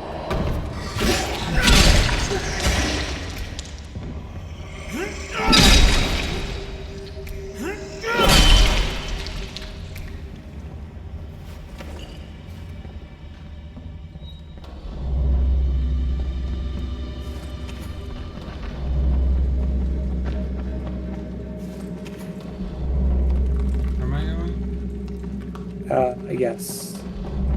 This way, I think.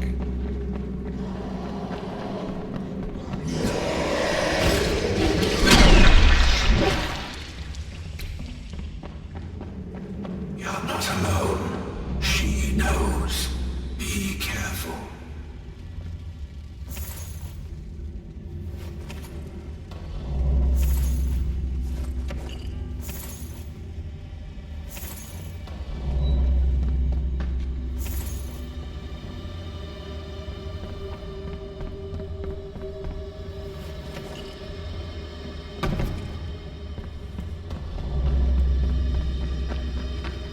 I thought it was ripped in half.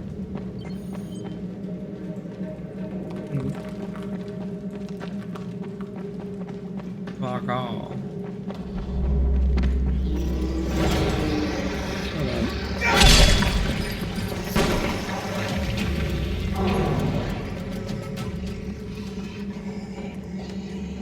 How do I switch my how do I switch my thing? 2 and 3.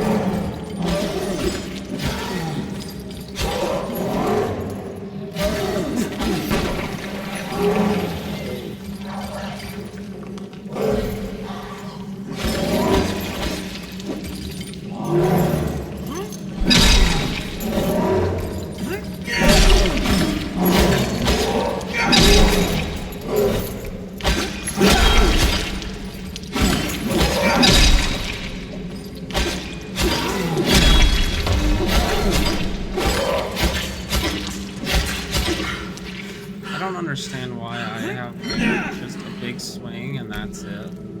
No stamina bar or anything because I can only swing once. Like, I don't think that I'm supposed to use this weapon. Handed weapons are not used.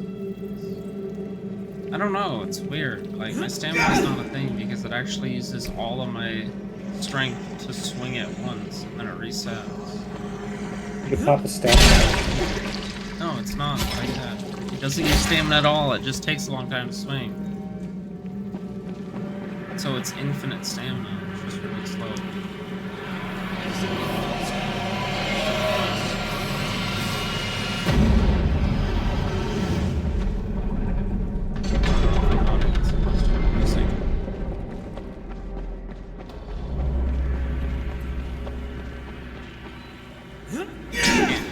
I can't do multiple attacks at this at one time.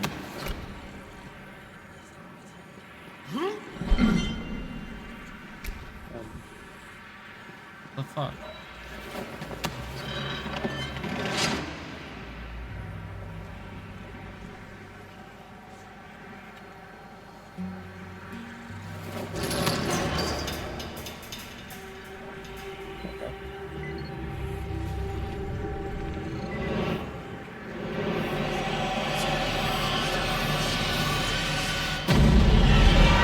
The first Clavis stone. 2 more till the treasure is yours. Famous.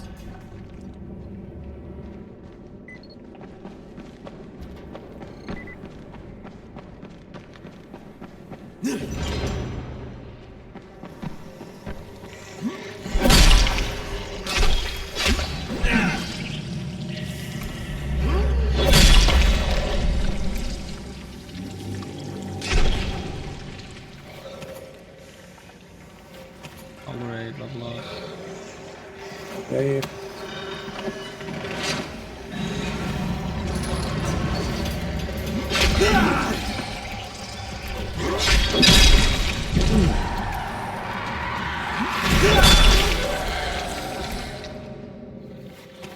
feel it? Anger fills the air.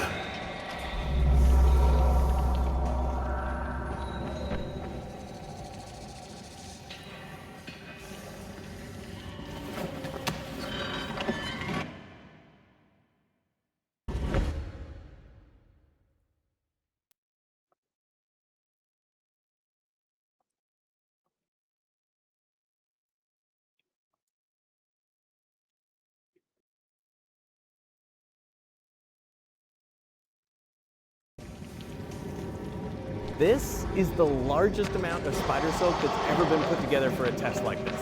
So I'm going to put it to the ultimate test and try to be the first person ever to swing from spider silk. I don't know if it's going to hold my weight, so let's see. In 3, 2, 1. In Spider-Man 2, Peter Parker is on a runaway train full of passengers. To stop it from derailing, he stands in front of the train, fires webs at the buildings around him, and holds on. Some of them snap. I have the high ground. The train and save everyone on board. It sounds like something straight out of a comic. The fiber that makes up the spider's web, well, it truly might be this incredible. It's reportedly stronger than steel. It's pretty strong. Like that? It's crazy. 10 times tougher coming than around Kevlar. chopping them in half. To find out if that's really true, I went to the Blackledge Spider Lab at the University of Akron, one of the world's Don't need to leading have research combo centers wombo studying when you spiders. hit him one time and chop Before I him went to the lab, I'd always assumed that a spider web was made from just one kind of silk. But that's actually not the case. One type of silk anchors the web to a surface, another forms this stretchy spiral, and a different sticky silk catches prey. Once something's trapped, the spider switches to yet another silk to wrap it up. And the threads are all, thinner than your hair, so they're gonna look pretty similar to each other unless you use a microscope. All in all, there are 7 different types of silk. The strongest is the dragline silk, which holds the web in its place. We've got the 2 main structural threads in this web. So the spokes on the wagon wheel and the outer framework here, that's all the dragline silk. It's called major ambulate silk if you want the fancy word. Major ambulate is that one that commonly compared to steel. Lagging, what's happening? Yeah, game crash. Absolutely. And that's partly because its function in a web like this, if bug hits it. You heard me? Yeah. Did your game crash? Nope. My game crash? Says you left the session. Alt tabbing, maybe. No error, no nothing. That's fine, it works. Blame it on the zombies.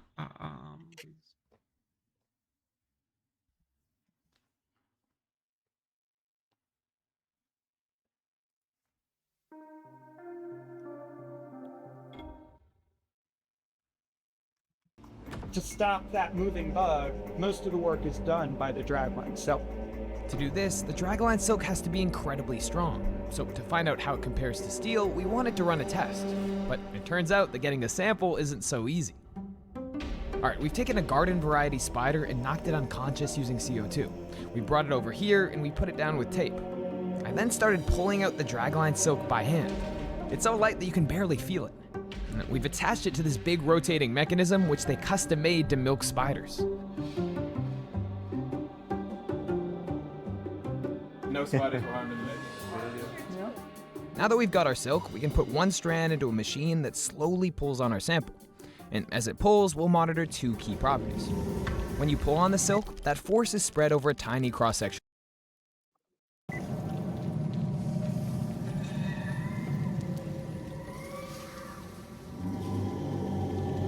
Can you join on me?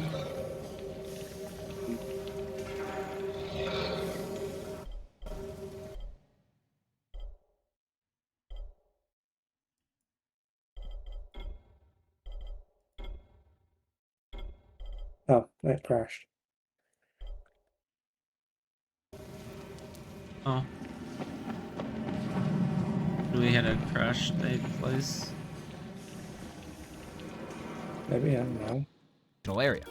If you divide the force by that area, you get the Did you do stress. something? What did you do? Now, that made it as you crash? pull, the silk is also stretching. Tried to To see join just you. how much, we divide the change in length by the original length to get a measure called the strain. At first, as the stress increases, the strain increases roughly in proportion. And if we stop pulling here, the silk would spring back to its original length. But keep pulling, and eventually it passes a point where some of that stretching becomes permanent. And it's pulling. Alright, you filmed out, I'm gonna be filming this. And it broke. Wow! Eventually, if you keep pulling on the silk, it will break. And at that point, the force applied divided by the cross-sectional area is called its ultimate tensile strength. We're at about 600 megapascals. To put that in perspective, if you had a rope of spider silk that had a cross-sectional area of 1 square centimeter, roughly the size of your little finger, it could support about 60,000 newtons of force. That's the weight of a fully grown African elephant. And that's not even the strongest spider silk out there. Breaking stress wasn't incredible for this piece of silk. Deep in the jungles of Madagascar lives the Darwin's bark spider. Its diet consists of flying insects that zip over wide rivers. So to catch its prey, the Darwin's bark spider has to spin giant webs that stretch up to 25 meters over open water.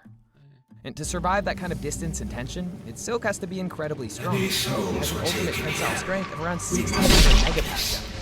That's more than twice the strength of our silk. But experimental ultra reach an ultimate tensile strength of nearly 3,000 megapascal. That's about 3 times that of a typical dragline silk. But steel is also about 6 times expensive.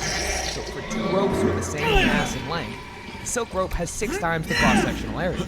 6 times the area at 1/3 the strength gives a rope that can take twice the force before it snaps. This measure of strength relative to mass is called specific strength. And it means that for the same amount of strength, spider webs can withstand up to 20 force of ultra-high-strength steel before breaking. So that's where ounce for ounce spider silk is quite strong. He was You've got to big think and about he was what is bad. the application you're talking about using this material in. Is it somewhere where you don't care about weight and you need the strength? Then steel's going to be perfectly fine. But if weight matters, spider silk is really the champion there for tensile strength. But strength alone isn't enough. To see why, look at rock climbers. If rock climber was just hanging, all we would care about was if the rope consisted of weight and strength. And now the rope has to bring them to a stop, which means absorbing that kinetic energy. Fall on a short distance, and the energy has to forces are enormous. Stretch it out, and that same energy forces are lower. That's actually not so different from Stop the flight of that bug pretty quickly, and you could do it by just building a really stiff Oh, you structure. died. Think like a brick wall. You throw a tennis ball against took it. a lot of you're damage. gonna stop that Oh, ball I didn't know. instantly. That doesn't work very well when you catch the meal, because it'll just fall out, and so it helps to slowly decelerate the insect so that the web has time to stick to it and keep the meal for the spider to subdue. So the spider silk has to be quite stretchy. This piece of silk stretched to 70% of its length before it broke, which is really exceptional for dragline silk. Now, every tiny bit of stretching absorbs a little bit of energy. If you add all these tiny amounts together, the result is the total energy the material absorbs before breaking. On a stress-strain graph, it's proportional to the area under the curve. This is the material's toughness. Kevlar, the material used in bulletproof vests whose whole job is to take the energy of a bullet and spread it out before it reaches the body, well, it has a toughness of up to 50 megajoules per cubic meter. What? Experimental ultra-high-strength steel has a toughness of around 170 megajoules per cubic meter. But spider silk? This piece of silk had a toughness of about 200 megajoules per cubic meter. The silk for the dog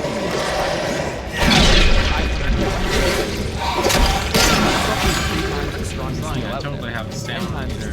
Kevlar is a very high tensile, but it's also quite stiff.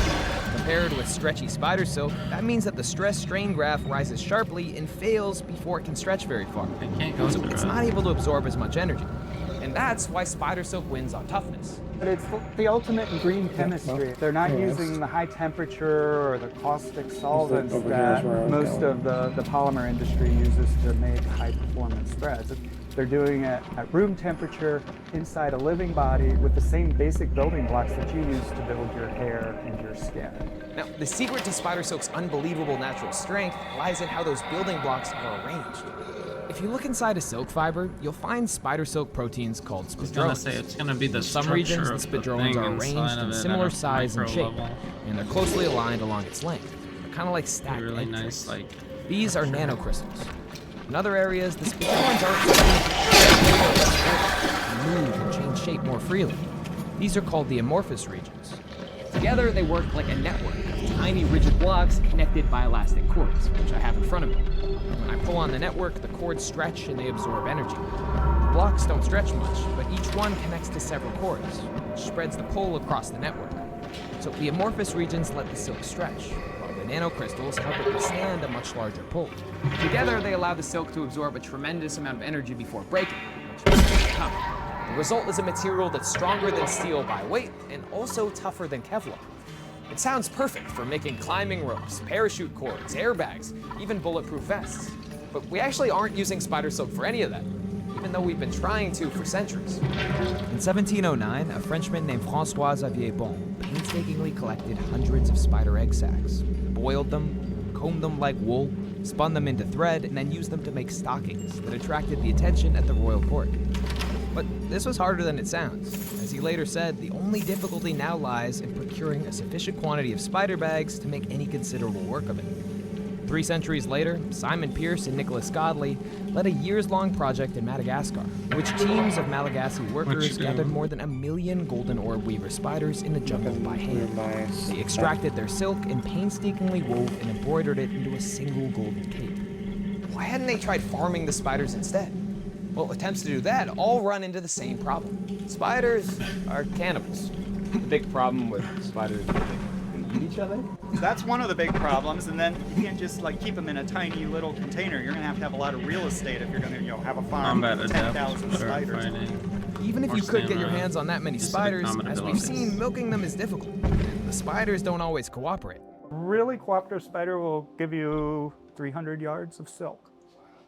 100's a lot more typical, but they kind of have their own individual personalities. Some of them will just break the thread right away and not even cooperate with you. That's why natural spider silk is so scarce. One supplier charges $700 for 100 milligrams, which works out to roughly $7 million per kilogram. That's roughly 50 times the price of gold. Okay, so we can't farm spiders for their silk, but we know what the proteins are, so surely we can just make them. But scientists have tried. By the late 1990s, researchers at DuPont took the genes that code for spider silk proteins and put them into E. coli yeast. Living cells are like crystals. One engineered cell quickly becomes millions. It worked, but scientists wanted an even more efficient method. So in 2001, a team in Germany tried implanting spider silk genes into plants like tobacco and potatoes. But if you really want to produce a lot of protein in a concentrated form, look at milk. To feed their young, mothers produce milk with high concentrations of proteins. So around the same time, a Canadian company called Nexia tried something much stranger. They put spider silk genes into goats, creating genetically modified spider goats. No, really, they made spider goats. These goats produce milk chock full of spider silk proteins. In one sense, it worked. All the experiments were able to produce spider silk proteins, but they ran into the same problem. From E. coli or yeast, these proteins were purified as a fine white powder. From plants, the purified proteins formed a viscous, gelatin-like liquid. And from goats, it was dissolved in the milk. None of these even vaguely resemble spider silk. And that's one of the secrets that any company that really wants to mimic spider silk at an industrial scale needs to kind of figure out is how to process silk proteins. But that's easier said than done. In a spider, it all starts in the silk gland, in a region called tail. Cells here make proteins called spidroins, and they secrete them into the fluid inside the gland. Every spidroin has three main parts. One end is called the end terminal, and the other the C terminal. Between them is a long sequence. This is called the spidroin. Once inside the tail, the C terminal ends pair up, which links neighboring spidroins together. But the end terminal ends stay mostly separate, so the spidroins are still loose enough to bend, coil, and move around. Next, they move into the storage sac, where they're packed together at high concentrations. Normally, proteins this concentrated would stick to each other and clump into a solid, but this can be modified with a careful balance of salts by changing the pH. The pH is a measure of the concentration of hydronium ions in a solution, and because hydrogen ions are little positive charges, you can think of the pH like a dial that controls the electrical charge on different parts of the protein. In the storage sac, the pH is tuned so that the N-terminal ends carry a net negative charge. Every protein carries the same charge, and since like charges repel, when you crowd them together, they shove apart instead of sticking together. Now, the spidroins are still crowded in this aqueous solution, and at such high concentrations, they begin to gradually rearrange. The N-terminals are attracted to water. These are hydrophilic, while the repetitive region is repelled by it. This is hydrophobic. So the spidroins rearrange, and you end up having these hydrophilic parts facing outward towards the water, and hydrophobic parts tuck themselves inside, away from it. They then form these tiny structures called micelles. And the micelles cluster together into larger globules. These globules next enter the spinning duct. For the dragline silk, the duct is kind of S-shaped, but it gets skinnier and skinnier. As the globules go through the narrow duct, the liquid near the walls rubs against the surface, and it moves more slowly, while the liquid in the middle moves faster. So the layers slide past each other, which is known as shear. These shear forces stretch and deform the globule. You also remove some water. The water goes out, you get a drop in pH, so it becomes a little bit more acidic as you go down this duct. So the proteins are then being changed in two ways at once. Mechanically, they're being pulled in a line, and chemically, that drop in pH means that there are now more positive hydronium ions in the solution. These bind to the negative parts of the proteins, neutralizing them. Now, all the proteins don't repel each other as strongly, and so the N-terminal ends begin pairing, linking the proteins into long chains. These chains are pulled through a tiny narrowing called the drawdown taper, which leads to the spigot. Here, the spider pulls the liquid through a small opening. This forces the liquid to speed up, and as it speeds up, it stretches. It's this final stretch that pulls neighboring spidroins tightly alongside one another. Now, depending on the sequence of amino acids, some sections fold into zigzag strands.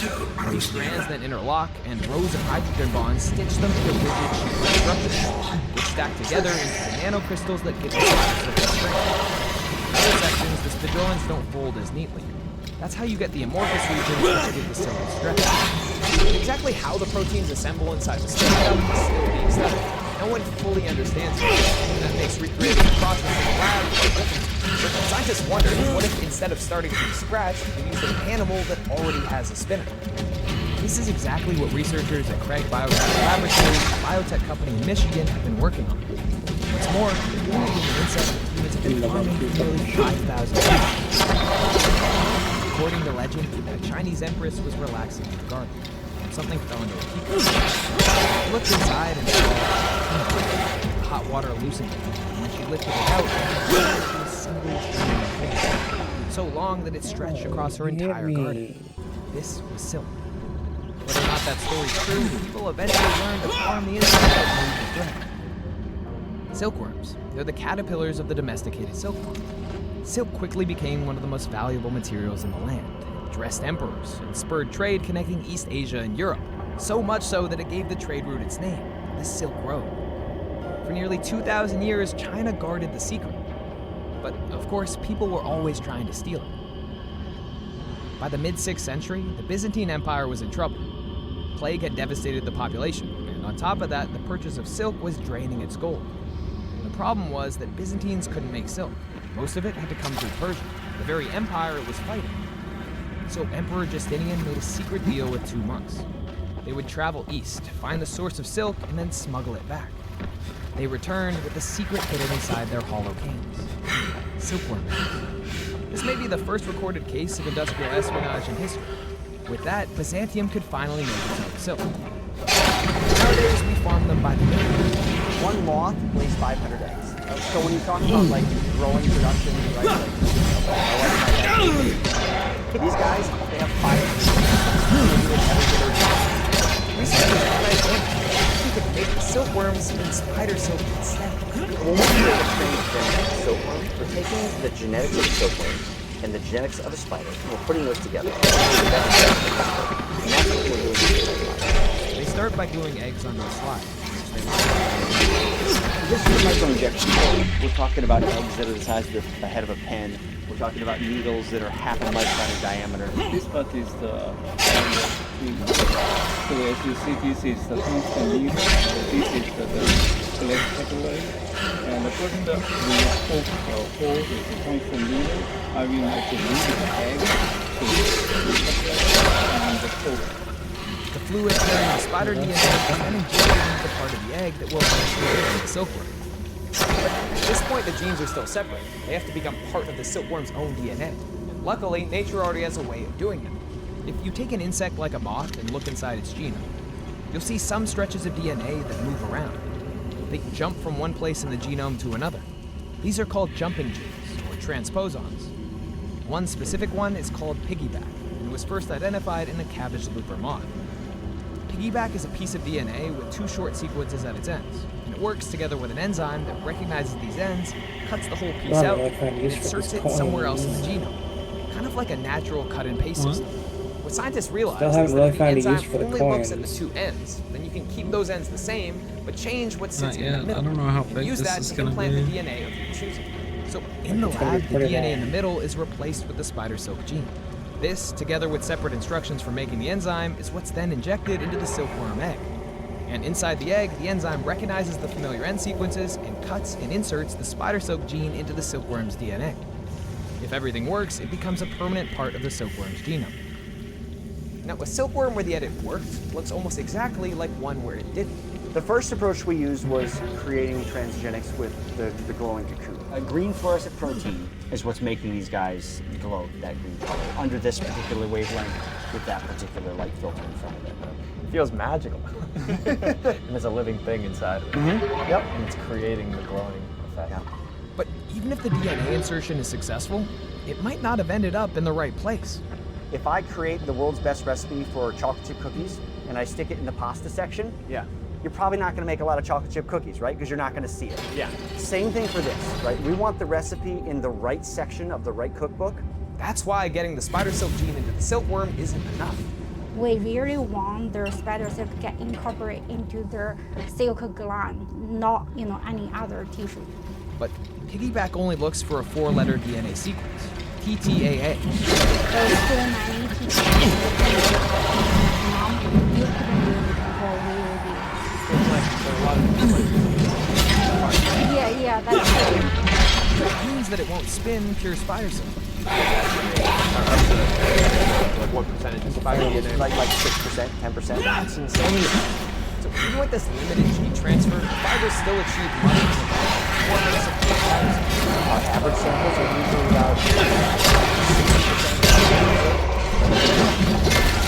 So many other places in the world where you can get materials that perform with 60% the strength of spider silk that you can make cost effectively. When you push the 60% average even higher, the insertion needs to be more targeted.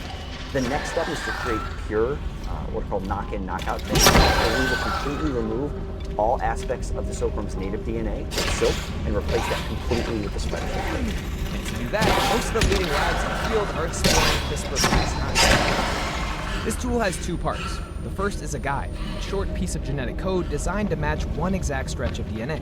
Unlike Piggyback, which recognizes sequence just 4 DNA letters long, this guide matches about 20 letters, making it far more specific. The second is a cutting protein. When the guide finds its matching sequence, the protein cuts the DNA. Here, that spot is inside the silkworm's own gene for making silk. The cell immediately tries to repair the break. Scientists take advantage of this by also injecting donor DNA, carrying the spider silk gene. As the cell repairs the cut, it copies in that donor DNA, stitching the spider silk gene into this one precise location. But this process is still in active development. Craig is not the only group chasing the dream of spider silk. In Germany, AMS Silk is making proteins for fibers, coatings, powders, and hydrogels. And in Japan, Spiber is brewing protein fibers through fermentation. Brands like Goldwyn and The North Face have already used a version of these fibers in their clothing. And the military has been interested too. In 2016, the US Army funded Craig to produce ballistic shoot packs, panels layered with transgenic silk that are designed as potential body armor. And it's even being explored in medicine. For centuries, surgeons have stitched wounds together with silk. But now, a company like Neurotex is using spider silk to help repair damaged nerves. So if it can be produced deeply, spider silk could find its way into clothing, armor, implants, even nerve repair. But to do that, we're going to need a lot of it. This is our specialized spider silk. There you go. This is the transgenic spider silk. This is spider silk. This is transgenic spider silk. This is like a bale. This is a hay bale of spider silk. So last year, we produced about half a ton of spider silk cocoon. And this is silk from that. But what about our original question? Can you use transgenic spider silk to swing like Spider-Man? So, Derek, I've got you here in a climbing gym for a very good reason. And the reason is underneath this dirty dish towel. Unveil it. Unveil it. Yeah, go. All right. Okay. This looks like very uninspiring. So what's interesting is this is one continuous filament. This is just one strand. But each one of these strands is actually 10 individual silk filaments that are kind of connected. All right. So you want me to hang from this? I do want you to hang from it, yes. I actually want you to do more than just hang from it. I want you to swing. This will be the first time ever anyone has ever swung from actual spider silk. Granted, this spider silk is from other organisms, but I don't know if it's going to hold my weight. 3, 2, 1.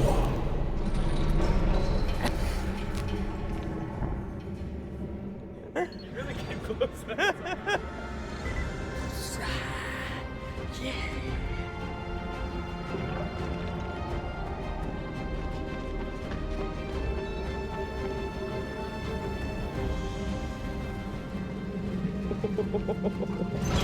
Don't tell anyone, but spider.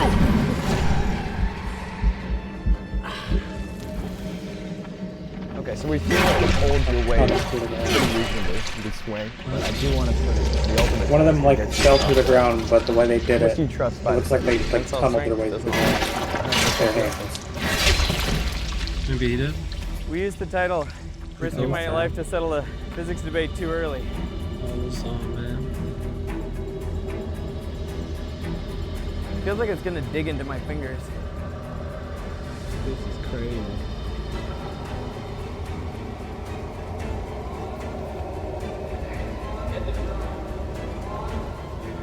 I like that. I'm gonna go.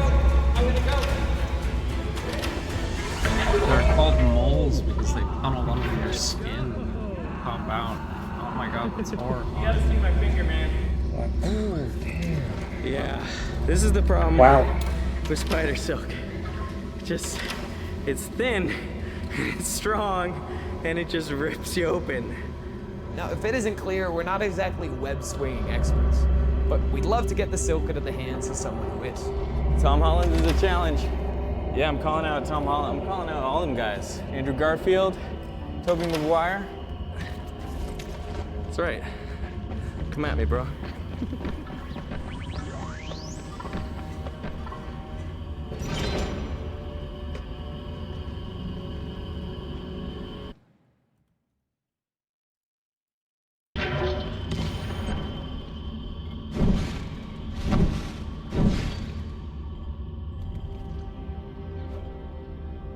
I'm already hungry again.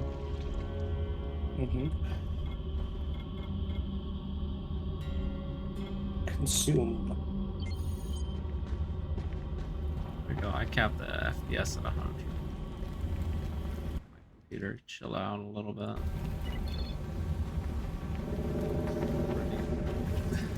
In the treasure vault lies more than mere riches. Find me. Dude, this is cool.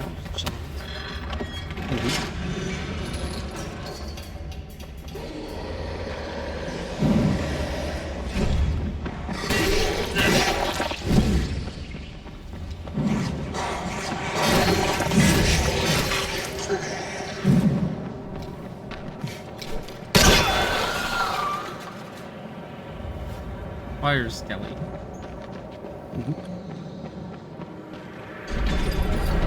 Uh-oh.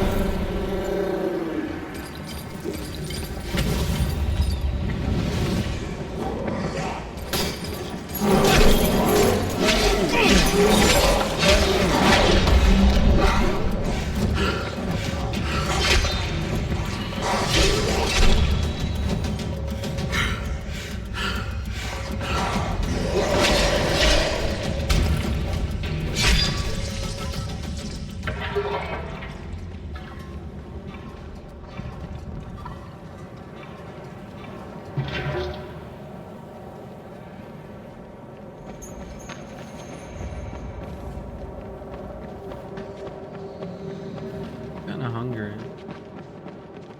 I'm getting tired. Yeah.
Please fucking come help me!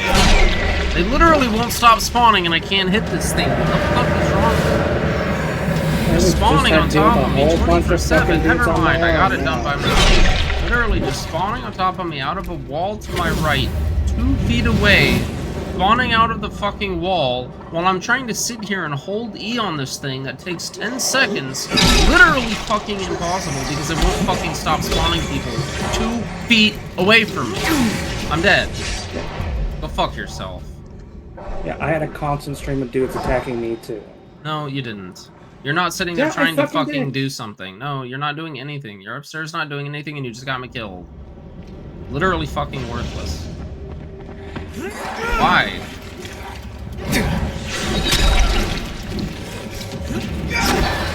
Nowhere to ever fucking be seen. Like, I'm literally trying to do the objective and you're just not anywhere.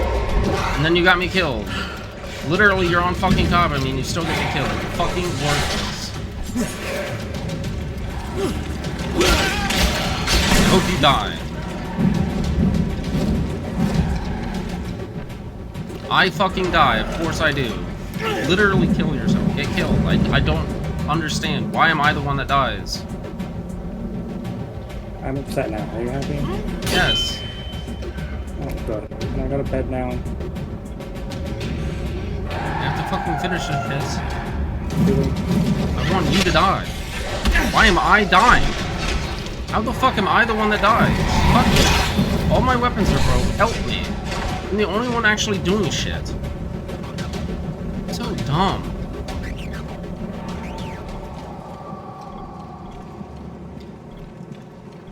Most fucking stupid bullshit ever, and you can't just help me. Literally coming out of this wall 2 feet away from this thing. Constantly. Look how many things are on the ground.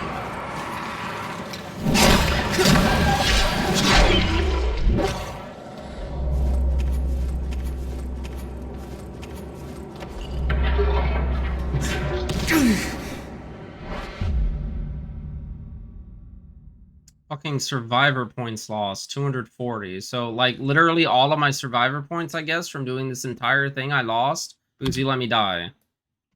Okay, well, I just lost him too, so it doesn't fucking matter, then, does it?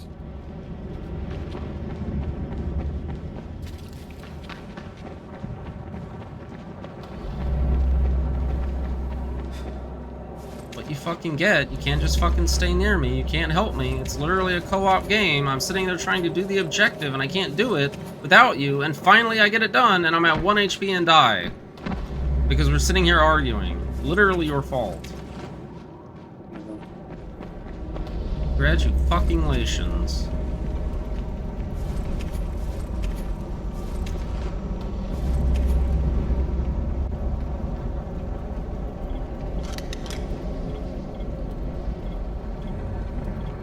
Why the fuck I am always the one dying to this shit?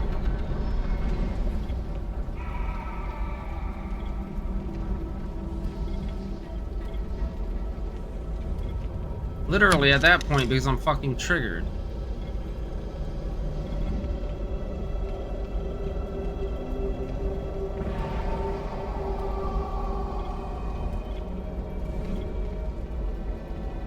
I was literally down there for like 5 minutes just waiting to see if you would even come and help me. Of course not. You done yet?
I hope it was worth it doing whatever the fuck you were doing that was so important.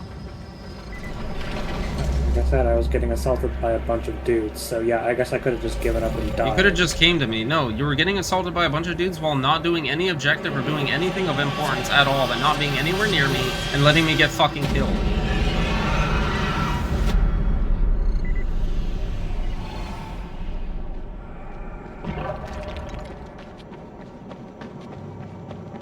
They were constantly spawning because I was trying to do something on the fucking actual objective.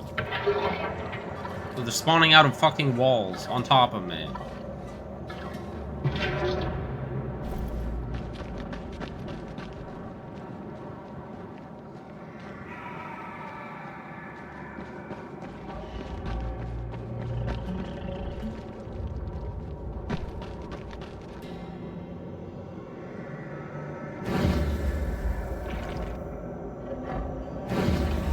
Actual bullshit, too. Like, literally just spawning out of the wall. Not even acting like they're trying to crawl out of a vent or anything. Just fully straight up out of the wall, and then straight onto you. And of course, the use item takes 10 seconds longer than it needs to.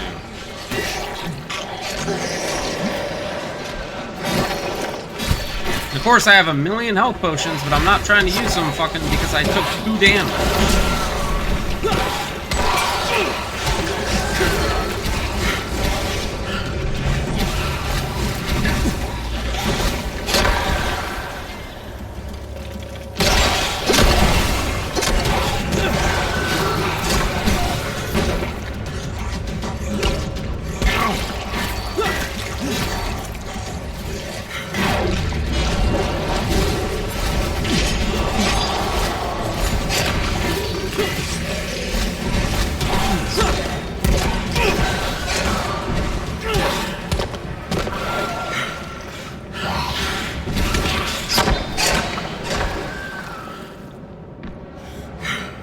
Somehow I instantly died from like 70 fucking health or whatever. Because I'm out of stamina trying to run away. You're actually finally near me, but don't do anything to kill the people attacking me. You wonder why I get fucking mad. Literally, and I was at like 70 health and I just went from 70 to dead. I'm gonna go watch it. Like, why the fuck is it that I'm at like 70 health running away from these guys? You finally show up and can't do shit to fucking keep me alive, and I die. I don't understand what killed me so fast. All I know is I didn't get any help for about 10 minutes.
Are you telling me you could have picked me up too? You didn't pick me up either?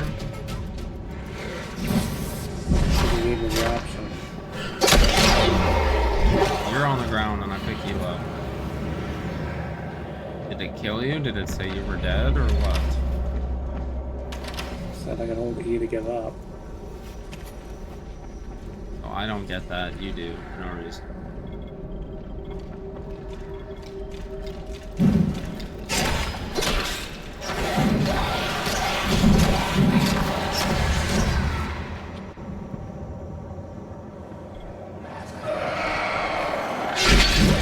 Really, dude? Can I look at my inventory for 1 second?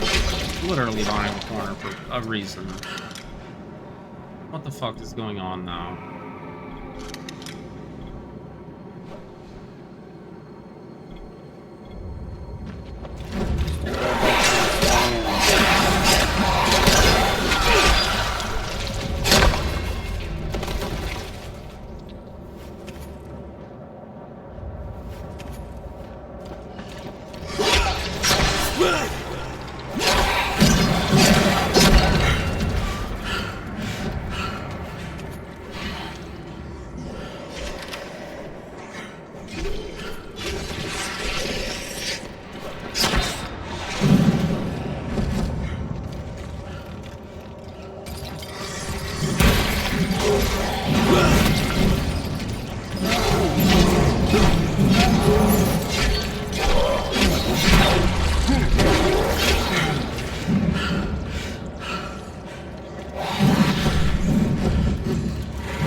Bet Mem Netza.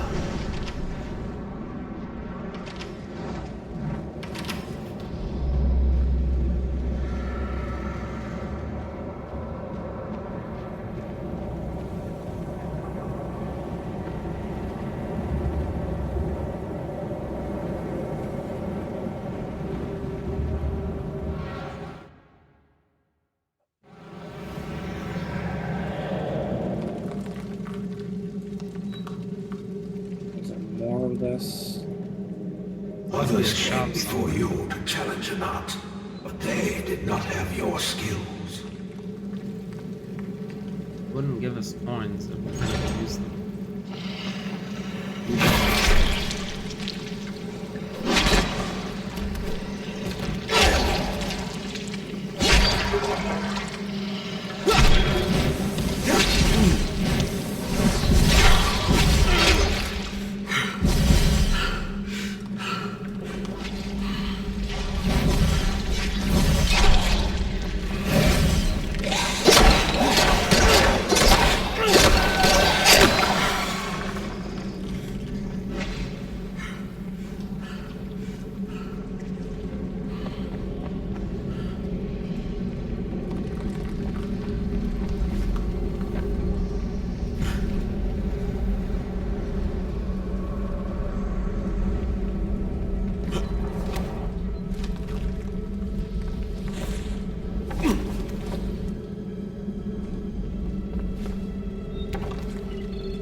Oh yeah, all my health. Okay.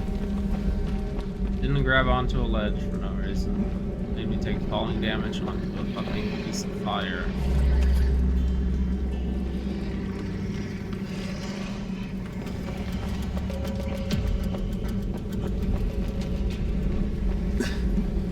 Wait, a chamber should be hidden here somewhere. Look around. You might spot some sign of it.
They set a trap.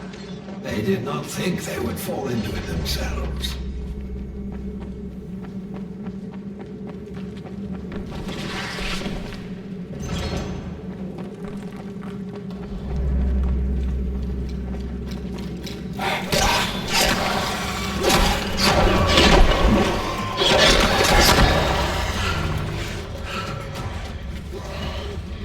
You are getting close.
the entrance. Someone must have hidden it well.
If you play Dying Light the Beast Restored Land, and clear out all 7 areas and restore them, you will get this. It's called the Purge of the Unclean, and it's a weapon charm that deals 30% more damage to biters. It looks like a pretty badass medal, and when you get it, it goes to all of your saves. This goes for both current and future saves, which means that if you start a new save, you'll have this available to use, which will be very useful. If you guys would like to know what other rewards you can get with Restored Land, as well as a few tips to help you with restoring the land, click on the related video right under my name. If you play Dying Light the Beast Restored Land, and clear out help you with restoring the land, click on the related video right under my name. If you play Dying Light the Beast Restored Land, and clear out all 7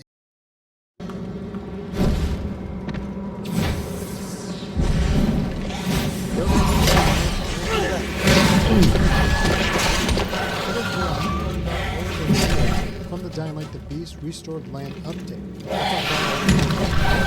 Whether they are in Restored Land or the normal save, how you can get them, and what they do. And before I start, make sure to leave a like and consider subscribing for more useful and interesting Dying Light content. And lastly, a special thank you to the members on my channel. And with all that being said, let's get right into the video. Now the first thing we got are the Revival Serums. These are available in both the Restored Land and the normal save. There are 2 locations, which means that there are 2 serums that you can get. In the normal save you can get them again, which means that you can farm them. However, in the Restored Land you can only get them once. Now the first serum is in Old Town. The map for the serum is located in the Vanity Store Dark Zone, inside the second room, by the dead guy on the floor. Now the serum location itself is close by at this location. And what you want to do is go inside this little tunnel and through this door. The room will be mined, so you do have to be careful, but once you get past them and get inside the room, you'll find the serum. Now you used to have to complete the second last mission of the story in order to access this location. However, in one of the more recent updates, they changed it, and now you can get this very early on. Now onto the second serum. The map location for this one is at the Abandoned House Safe Zone, and you'll find it in the same room where your bed is. Now the location itself for the serum is right over here, at the Salt Mine. This is where you will go during the Vengeance is Mine main story mission. Now what you want to do is go under this collapsed tunnel and get into a cave that'll have a few zombies. Once you deal with the zombies, you want to turn on the generator, then turn on the power for the elevator, which will slowly come down and attract a lot of zombies.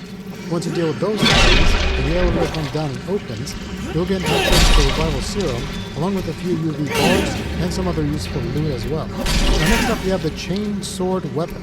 This is a new melee weapon that was added to the Restored Land update, and the sword has the chainsaw teeth, but unfortunately it doesn't have an animation. You can't rev it, there's no kind of special animation, which is kind of disappointing, but a small part of it does glow in the dark. For the weapon's stat, it does have an increase in critical damage by 33%, which is amazing. This stat means that when you get a critical hit, you'll deal 33% more damage, which is a lot. And for this, I recommend using crit mods, since each of these can increase the critical hit chance by 10%. And since this weapon has all 3 weapon mod slots, you can have 2 of these crit mods, increasing your critical hit chance by 20%. Now, how do you get the Chain Sword weapon? To get this, you need to complete the Vengeance is Mine main story mission, which is where you go to the salt mines, and you need to complete this mission on restored land, and you can do it on a non-permadeath save. Once you complete the mission, this weapon will be available across all of your saves, which is amazing and can make it easier for you to start a fresh save and get an amazing head start. Next, we have the Weapon Retention Gizmo, which is a weapon shop. You also get this for completing the Vengeance is Mine main story mission on restored land. And yes, this is also available across all your saves when you get it. The weapon charm looks like a metal motorcycle trinket, which does look stunning, and as for the stat, it reduces your weapon's durability cost per hit by 15%, which means that for every 7 hits, 1 of them will not be counted. Now this isn't too crazy, unless you're using a really good weapon, you either can't craft or can't craft that often, and need to get every extra hit you can out of it. Next is the Doomsday Runner vehicle skin. You get this skin for completing the Buried Truths main story mission on restored land, which by the way is the mission where you fight the final Chimera to fully level up your beast mode. This is what the skin looks like, and I do personally really like it. Like, I love the color and the design. However, it doesn't glow in the dark, which is kind of disappointing to me, because I absolutely love vehicle skins that glow. But either way, you do get it across all of your saves as well.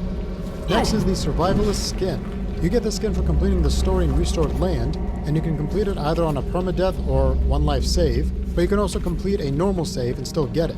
The skin looks really intense and in my opinion is a great reward for completing the new restored land mode. Next we have the Deathless outfit, which is a skin you get for completing the main story in restored land, but you have to complete it on permadeath or 1 life.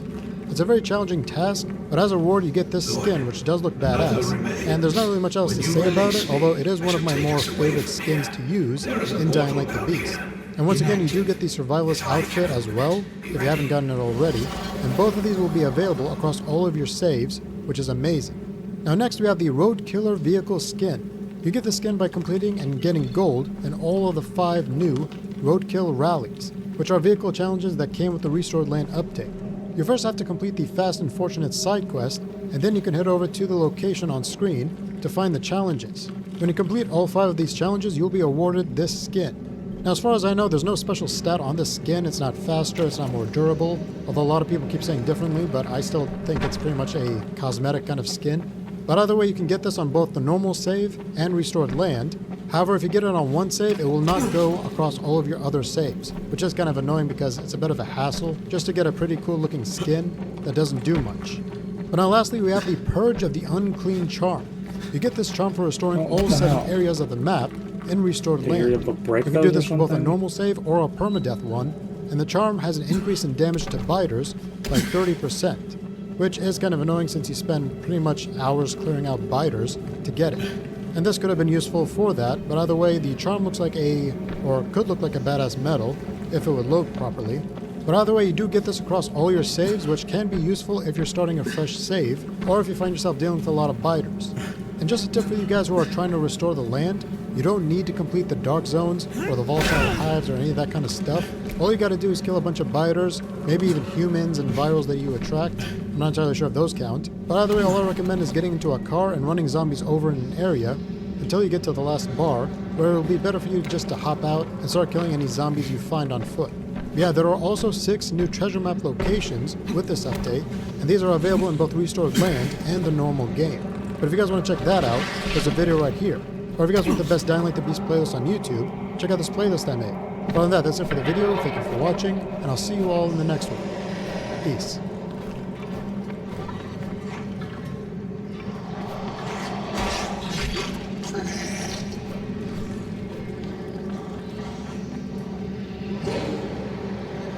Hello there, ladies and gentlemen, I'm the Spiffing Grit, and welcome to Sid Meier's Civilization 6. That's right, it might be 2026, and despite the march of time, this is still one of the greatest strategy games ever. It's very easy to learn and challenging to master. But today we're going to be doing things very differently. We're going to see if it's possible to beat the game without producing anything. Yes, that's right. Civ 6 with no production at all. Production is arguably the most important aspect of the game, as you need it to do everything. Want buildings to get science? Well, that's going to be production. Want to build an army to defeat your neighbors? You guessed it, production. Want to build natural wonders that completely destroy the balance of the game? Yes, the only way to do that is with production. We're about to have ourselves an absurdly challenging game of Civ 6. Some might say this challenge is impossible and should only be attempted by a madman. Well, luckily for you all, I am. So grab yourselves a nice warm cup of Yorkshire tea as we're about to dive into a game of perfectly balanced Civilization 6 with absolutely no exploits. I actually just winked IRL. So, who are we playing as today, ladies and gentlemen? Say hello to Sundiata Keita. That's definitely how their name's pronounced. He comes from the Mali Empire. Mali is great for us, as the only downsides are the production negatives, which won't affect us at all. But they have some major buffs to both gold and faith, which will be essential for how we're going to play. And this first ability, Sogolon, is going to be a key part of our late game strategy, as we're going to be aiming for a culture victory. But we'll come back to that later. Right, so welcome, ladies and gentlemen, to this glorious world, and we're spawning right next to Mount Fuji. Now, I guess this start isn't exactly perfect. After all, our luxuries are a little bit far away from us. However, I'm going to stick with it for one very important reason. We've spawned in And greedy demon. The Knot wants but one thing. Full power over the world. We must stop her before she attacks. I was unable to do so myself, but you heard my call. I shall support you with my wisdom and magic, and you shall make use of your strength and dexterity. Together, we have a sliver of a chance. This?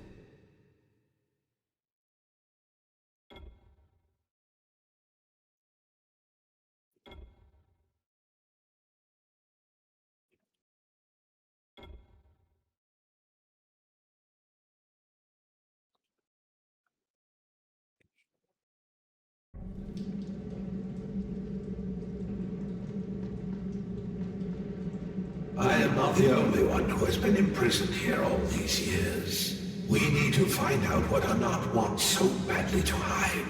I pray it is not another enemy. We have plenty as it is. Bet Mem Netza. I think this is a good point to call it. I've been tired.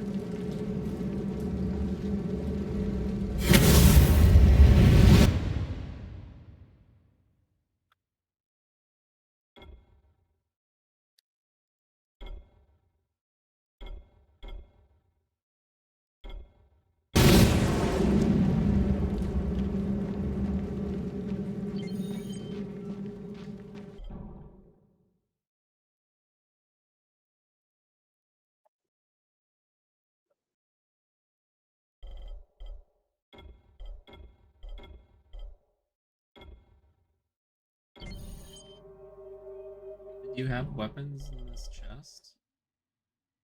Mm-hmm. Did you take them? No.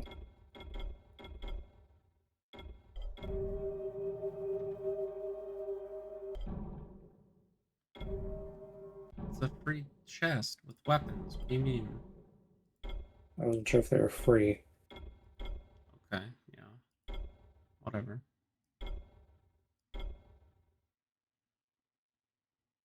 Okay, well. Good night, I guess.